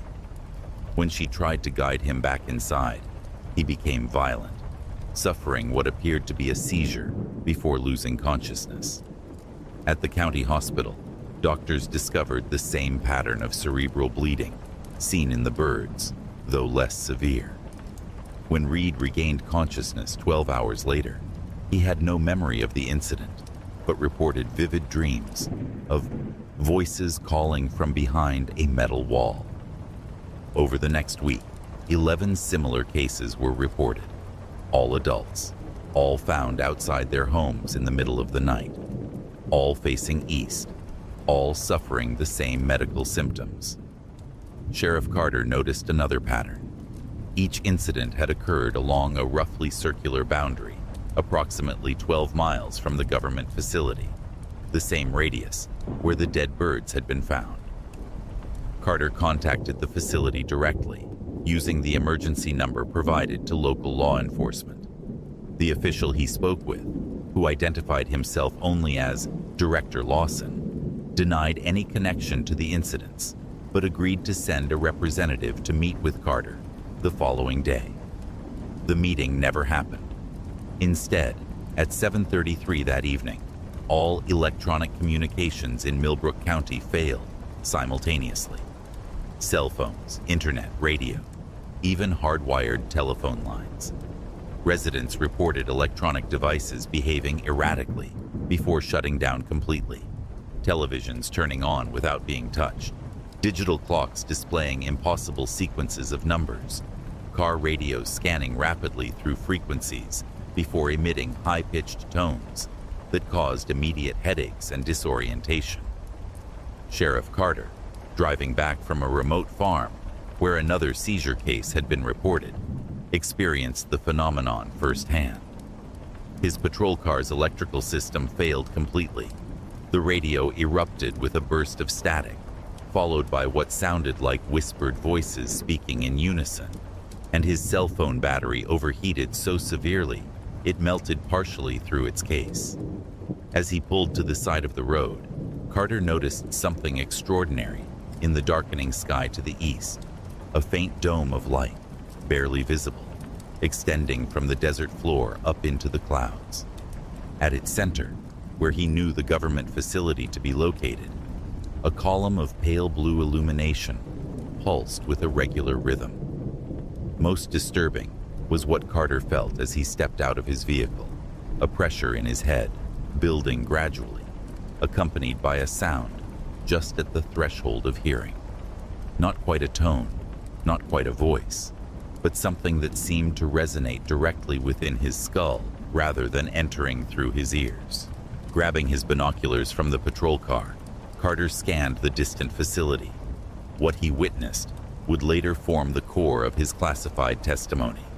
The security fence surrounding the installation appeared to be vibrating, though there was no wind.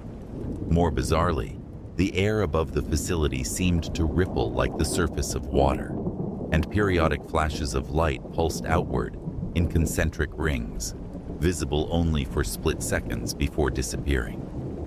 As the pressure in his head intensified, Carter made a crucial decision. Instead of continuing toward the facility, as every instinct urged him to do, he turned and drove in the opposite direction, fighting a growing compulsion to turn around with each mile he put between himself and the phenomenon. By the time he reached Millbrook's small emergency management center, Carter was experiencing nosebleeds and vision disturbances. He found his deputies and local officials already implementing evacuation procedures. Someone, Carter would later learn it was a retired Air Force colonel who lived on the outskirts of town, had recognized the signs of what military personnel called a containment breach and initiated emergency protocols established decades earlier but never expected to be used. The evacuation was completed just before midnight, with residents relocated to neighboring counties.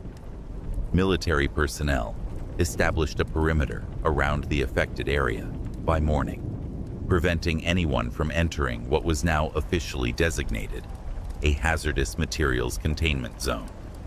The official explanation, released 3 days later, attributed the incidents to a gas leak from an underground storage facility.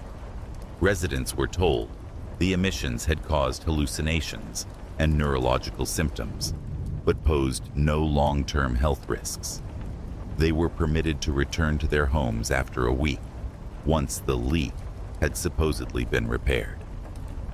Sheriff Carter knew it was a lie. During the evacuation, he had collected evidence, soil and water samples from locations, forming a perfect circle around the facility, along with recordings of the strange sounds made by electronic devices before they failed. He also had medical records of all affected individuals and documented accounts from witnesses who had seen the dome of light and experienced the compelling urge to walk toward it. Rather than surrendering these materials to federal agents who demanded them, Carter had entrusted everything to his brother-in-law, a journalist with a major national newspaper, with instructions to publish if anything happened to him. 2 weeks after residents returned to Millbrook, Carter was approached by a woman who introduced herself as Dr. Eleanor Richards from the Department of Energy. Unlike the military and security personnel who had managed the evacuation, Dr. Richards spoke to Carter with surprising candor. "What you witnessed wasn't a gas leak," she told him during a private meeting in his office. "It was a containment failure of an experimental system we call the frequency fence." According to Richards, the facility in the desert had been established in the late 1970s to research non-lethal crowd control technologies, specifically the use of precisely calibrated sound frequencies to influence human behavior. The project had evolved over decades, eventually developing systems that could affect neural activity from a distance without subjects being consciously aware of the stimulus. Think of it as a fence made of carefully tuned frequencies rather than physical barriers, she explained. Sound waves that don't just enter through the ears, but can be conducted through the ground, the air, even the electrical grid of a community. The system had been designed with safeguards, operating at levels too low to cause harm, contained within the facility's boundaries. But something had changed. Richards theorized that decades of testing had gradually altered the surrounding environment at a molecular level, creating what she called environmental resonance. Essentially, the desert itself had become a conductor for the frequencies, amplifying them beyond their intended range and intensity. The circular pattern you observed is the interference boundary, she told Carter, where the outward propagating frequencies meet natural resistance. That's why animals avoided crossing it. That's why people experienced symptoms along that perimeter. Their brains were caught between conflicting signals. When Carter asked the obvious question, why these experiments were being conducted so close to a populated area, Richards hesitated before answering. Millbrook wasn't chosen randomly, she finally admitted. The geological composition of this valley creates a natural containment vessel for certain frequencies. But there's another reason. The original project leaders believed they needed a baseline, a control group of ordinary Americans living normal lives, whose brainwave patterns and behavioral responses could be monitored over generations. The facility hadn't been studying frequencies in isolation. They had been studying Millbrook itself, every resident, for decades. Carter was given a choice: sign expanded non-disclosure agreements and receive regular briefings about ongoing safety measures, or face national security charges that would ensure he never spoke about what he knew. He chose cooperation, but with a private condition. The evidence he'd collected remained with his brother-in-law, a dead man's switch if he disappeared or if Millbrook experienced another containment breach. For 6 months, everything returned to normal. Electronic devices functioned properly. No more seizure cases were reported. The dead birds were forgotten, explained away as victims of a localized weather phenomenon. Then Carter began noticing subtle changes in the community. Residents reported unusually vivid dreams, often sharing identical details, despite not having spoken to each other. Local church attendance increased dramatically, with services lasting hours longer than scheduled because congregants simply didn't want to leave. The community's crime rate, already low, dropped to 0 for 2 consecutive months. Not even a traffic ticket was issued. Most disturbing to Carter were the changes in routine he observed. Without any coordination, businesses began modifying their hours to open and close at precisely the same times. School children, without being instructed, started arranging their desks in patterns that formed perfect concentric circles when viewed from above. Residents reported feeling an inexplicable sense of community purpose, though none could articulate what that purpose might be. When Carter raised these concerns during his monthly briefing with Dr. Richards, she seemed unsurprised. Phase alignment, she said, using a term he didn't understand. The incident reset everyone's baseline. Now they're synchronizing. Before Carter could demand a clearer explanation, Richards shared something even more troubling. The government wasn't attempting to fix the system failure. They were studying its effects. What happened wasn't a malfunction, she admitted.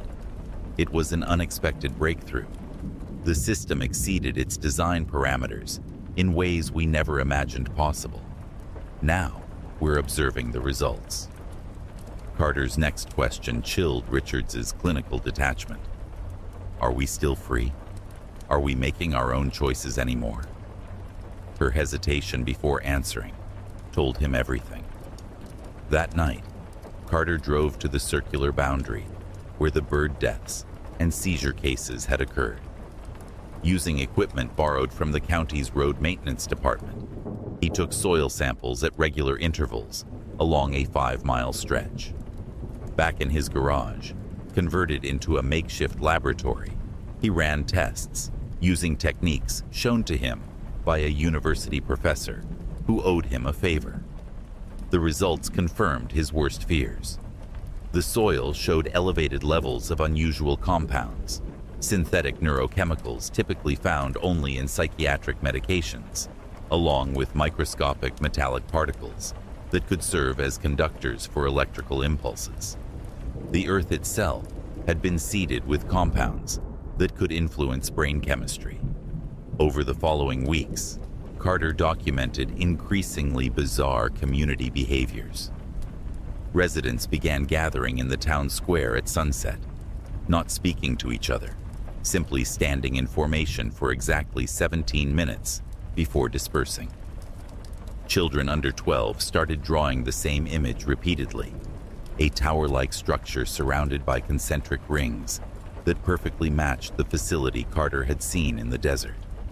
Most alarming were the voices. Carter himself began hearing them while falling asleep, not audible sounds, but thoughts that didn't feel like his own.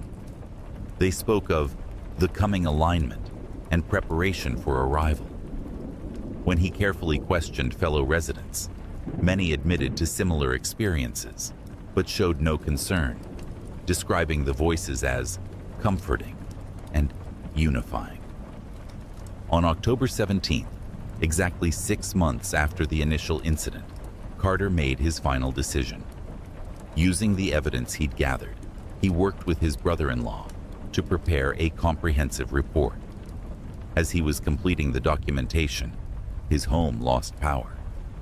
In the sudden silence, the pressure in his head returned, far stronger than before, accompanied by a sound like thousands of whispers converging into a single voice.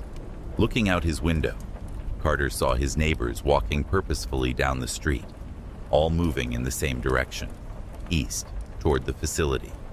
Unlike the seizure victims, they walked normally, their movements coordinated, but apparently voluntary. Many were smiling. Carter felt the nearly overwhelming urge to join them. Instead, he retreated to his bathroom, the only room in his house without windows, and sealed the door. Using his backup generator, he sent one final message to his brother-in-law. Publish everything. Not a malfunction, not an accident.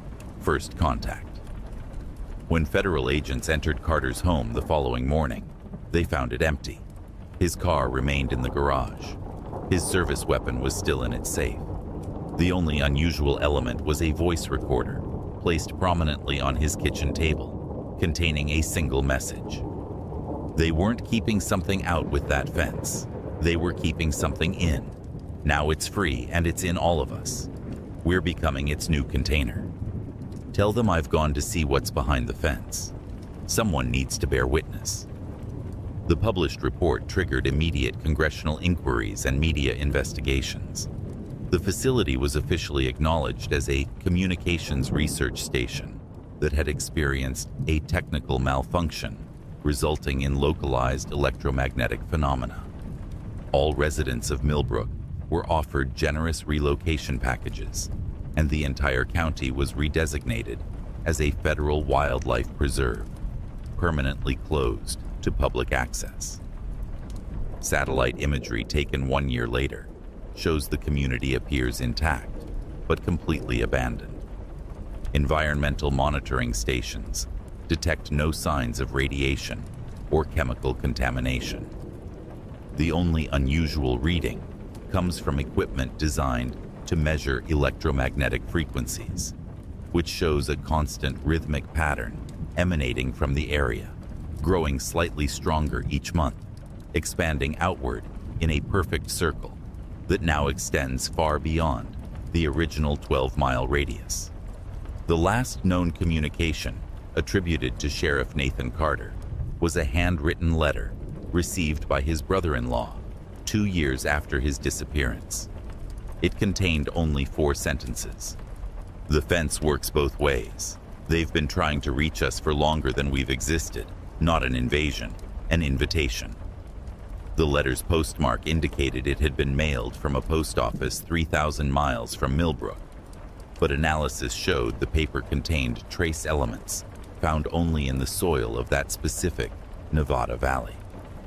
The handwriting, while confirmed to be Carter's, displayed subtle geometric patterns in the letter formation that several linguists described as more mathematical than human.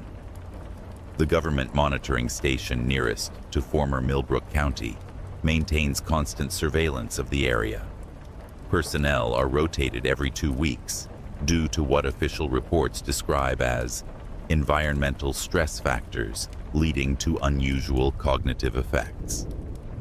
The facility at the center of the event remains operational, though satellite imagery shows its security fence has been dismantled from within.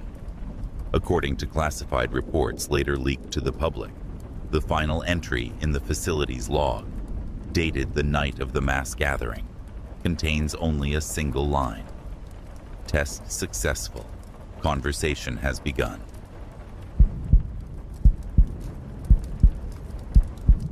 Sheriff Lucas Mercer had served Glendale County for 2 decades. The rural Virginia community was quiet, and Mercer's job typically involved mediating property disputes and helping lost hikers. In spring 2018, something on Old Creek Road changed everything. It began with potholes after a harsh winter. The 17-mile stretch connecting to Addison County had always been problematic due to unstable soil and creek erosion. Road crew supervisor Terry Wilson called with urgency, "Sheriff, come to mile marker 9. Can't explain it over the phone." Mercer found Wilson's crew staring at what should have been a typical pothole. Instead, beneath the crumbled asphalt was another road surface about 8 inches down. "Never seen anything like it," Wilson said. "It's like someone built a road underneath our road." The lower surface wasn't asphalt or concrete, but had a smooth, polished quality with a gray-blue color. Thin lines ran through it in geometric patterns, resembling circuit traces. When Mercer touched it, he pulled back in surprise. Despite the cool spring air, the material was warm, almost body temperature. "Watch this," Wilson said, pouring water onto the surface. The water was absorbed completely within seconds. Then, the dry surface began displaying faint luminescence along the embedded lines. After a severe thunderstorm that night, rain washed away more sections, exposing about 200 yards of the material. Drone footage showed the exposed sections formed patterns resembling characters in an unknown writing system. Ground-penetrating radar revealed this material extended the entire length and width of Old Creek Road at a consistent 8-inch depth and continued 30 feet into surrounding woodland.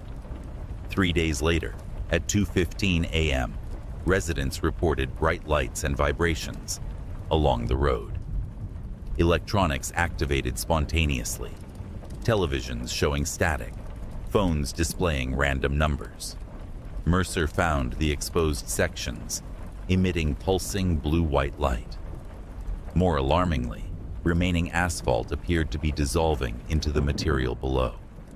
As he approached, Mercer felt vibrations through his boots. His radio filled with static, and his patrol car's electronics flickered. He experienced pressure behind his eyes and a high-pitched tone that seemed to bypass his ears and resonate in his skull. The phenomenon intensified. Light brightened to near daylight levels. Vibrations increased until pebbles and branches began moving toward the road's center. Then everything suddenly stopped. The circuit-like patterns had become more pronounced, and the surface had taken on a subtle convex shape. Comparing satellite imagery with historical photos revealed something disturbing. Old Creek Road's path had shifted about 12 feet in places, creating a wave-like pattern not present 5 years earlier. The road was moving. Scientists tried cutting through the material with diamond saws, but the blades became red-hot within seconds. One shattered, causing injuries. During an unauthorized night visit, Mercer discovered the embedded patterns were subtly changing position, reorganizing like blood vessels, adapting to new growth. Tiny filaments extended from the material's edges into surrounding soil, branching like neural networks. The road wasn't just a structure, it was behaving like a living organism. State officials evacuated all residents within a mile, citing chemical contamination. Mercer recognized the cover story when military personnel arrived with specialized equipment and established a no-fly zone. His position changed when 3 residents were hospitalized with identical symptoms: headaches, disorientation, and foreign body growths beneath their skin, resembling the filaments he'd observed. 2 months later, Dr. Hannah Chen from a classified research division revealed, "What you found isn't unique. We call them intrusions, substances that insert themselves into our infrastructure." She explained the material had integrated itself into the existing structure while maintaining the road's appearance. It adapts. When observed, it temporarily mimics whatever material it's replacing. Only when sufficiently established did it begin to emerge. "What is it?" Mercer asked. "We don't know its origin, but we know its purpose: a transportation network. Just not for vehicles, as we understand them." 6 months later, the material had extended downward 300 feet into bedrock. Tower-like protrusions emerged at regular intervals, growing 6 inches daily until reaching exactly 12 feet. Each had a bulbous cap that pulsed with dim light at night. These structures emitted vibrations containing mathematical sequences resembling communication. More concerning was the response: similar vibrations from another intrusion site 1,700 miles away. They were talking to each other. Motion sensors later detected movement on the road before dawn. Security footage showed what witnesses described as flowing rather than driving, a semi-transparent mass moving without wheels, emitting blue-white illumination. Sheriff Mercer was relocated under a new identity. Old Creek Road was officially closed due to irreparable contamination, and a bypass route constructed. Drivers on the new bypass occasionally report seeing blue illumination from the restricted zone, moving like traffic along a route that no longer officially exists, carrying unknown travelers to incomprehensible destinations.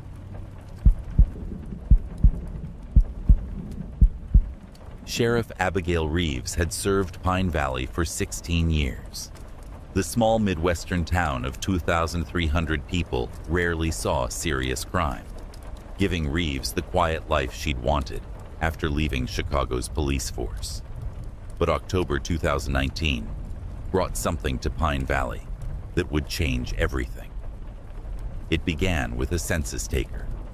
Though the official U.S. Census was scheduled for 2020, Martin Gray arrived claiming to represent a preliminary demographic survey from the Department of Commerce. He was unremarkable: mid-40s, average height, thinning brown hair, and wire-rimmed glasses. The first concerns reached Reeves when elderly resident Mabel Williams called, disturbed by Gray's questioning. He asked the strangest things, Williams reported. Not just how many people live here, but how I sleep, what I dream about, whether I've ever felt like I wasn't alone in an empty room. More calls followed. Gray worked primarily at night, sometimes knocking on doors after 10 p.m. He took no notes but stared intently at residents. His questions were unsettling. Had they experienced missing time? Found objects that didn't belong to them? Noticed patterns in animal behavior? Reeves confirmed with the Department of Commerce that no preliminary census was being conducted, and they had no employee named Martin Gray. That evening, she visited the Pine Valley Inn where Gray was staying. The manager reported that Gray rarely used his room, except during daylight hours, departing each evening and returning at dawn. A legal search revealed nothing initially suspicious, except a small device plugged into an electrical outlet. It wasn't properly plugged in. Rather, it drew power through thin filaments inserted into the outlet in an unusual configuration. When Reeves tried to remove it, the device emitted a high-pitched tone that caused immediate discomfort. Reeves decided to catch Gray when he returned. At 2:30 a.m., she spotted him approaching from the dense woods behind the motel, woods that hikers avoided due to a steep ravine. As he moved, Reeves noticed something odd, a slight but unnatural fluidity, as if his joints worked differently than normal human anatomy would allow. Gray answered her knock immediately. "Sheriff Reeves," he said, showing no surprise. "I've been expecting you." He admitted he wasn't from the Department of Commerce, but claimed to represent a private research firm contracted by the government. Without clear evidence of criminal activity, Reeves could only warn him to respect residents' privacy. The following day, Reeves mapped the households Gray had visited and discovered he wasn't working methodically through neighborhoods. Instead, he had visited specific homes scattered throughout town, forming a spiral pattern when plotted on a map. Residents in those homes reported unusual dreams of watching the sky at night. Some woke outside with no memory of how they got there. Others found small items missing: a child's astronomy project, a collection of rocks, a book about local wildlife. 3 days later, Reeves confirmed Gray's secondary credentials were also fraudulent, but he had already checked out of the motel at dawn. The strange device was gone, leaving scorch marks around the outlet. As October progressed, residents visited by Gray began stepping outside their homes each night at precisely 3:17 a.m., standing motionless for exactly 7 minutes while gazing at the sky. When questioned, none could explain or even recall their actions. Medical examinations showed unusual activity in the pineal gland and an unidentified compound in their bloodstreams. Even wildlife began acting strangely: nocturnal animals appearing during daylight, birds forming geometric patterns on power lines, insects gathering in perfect spherical clouds. Security footage showed Gray in different locations simultaneously, an impossibility that deeply troubled Reeves. On October 25th, neurologist Dr. Eleanor Marsh examined the affected residents and discovered microscopic crystalline structures in their cerebral fluid. "Whatever this is," Marsh explained, "it's a highly sophisticated method of biological modification. Not disease, more like reprogramming." By Halloween, over 40% of residents exhibited the strange behavior, arranging themselves in patterns that created perfect geometric shapes across town when viewed from above. On October 31st, every electronic device in Pine Valley failed simultaneously. The temperature dropped dramatically.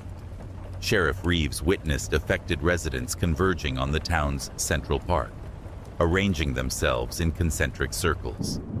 At the center stood Martin Gray.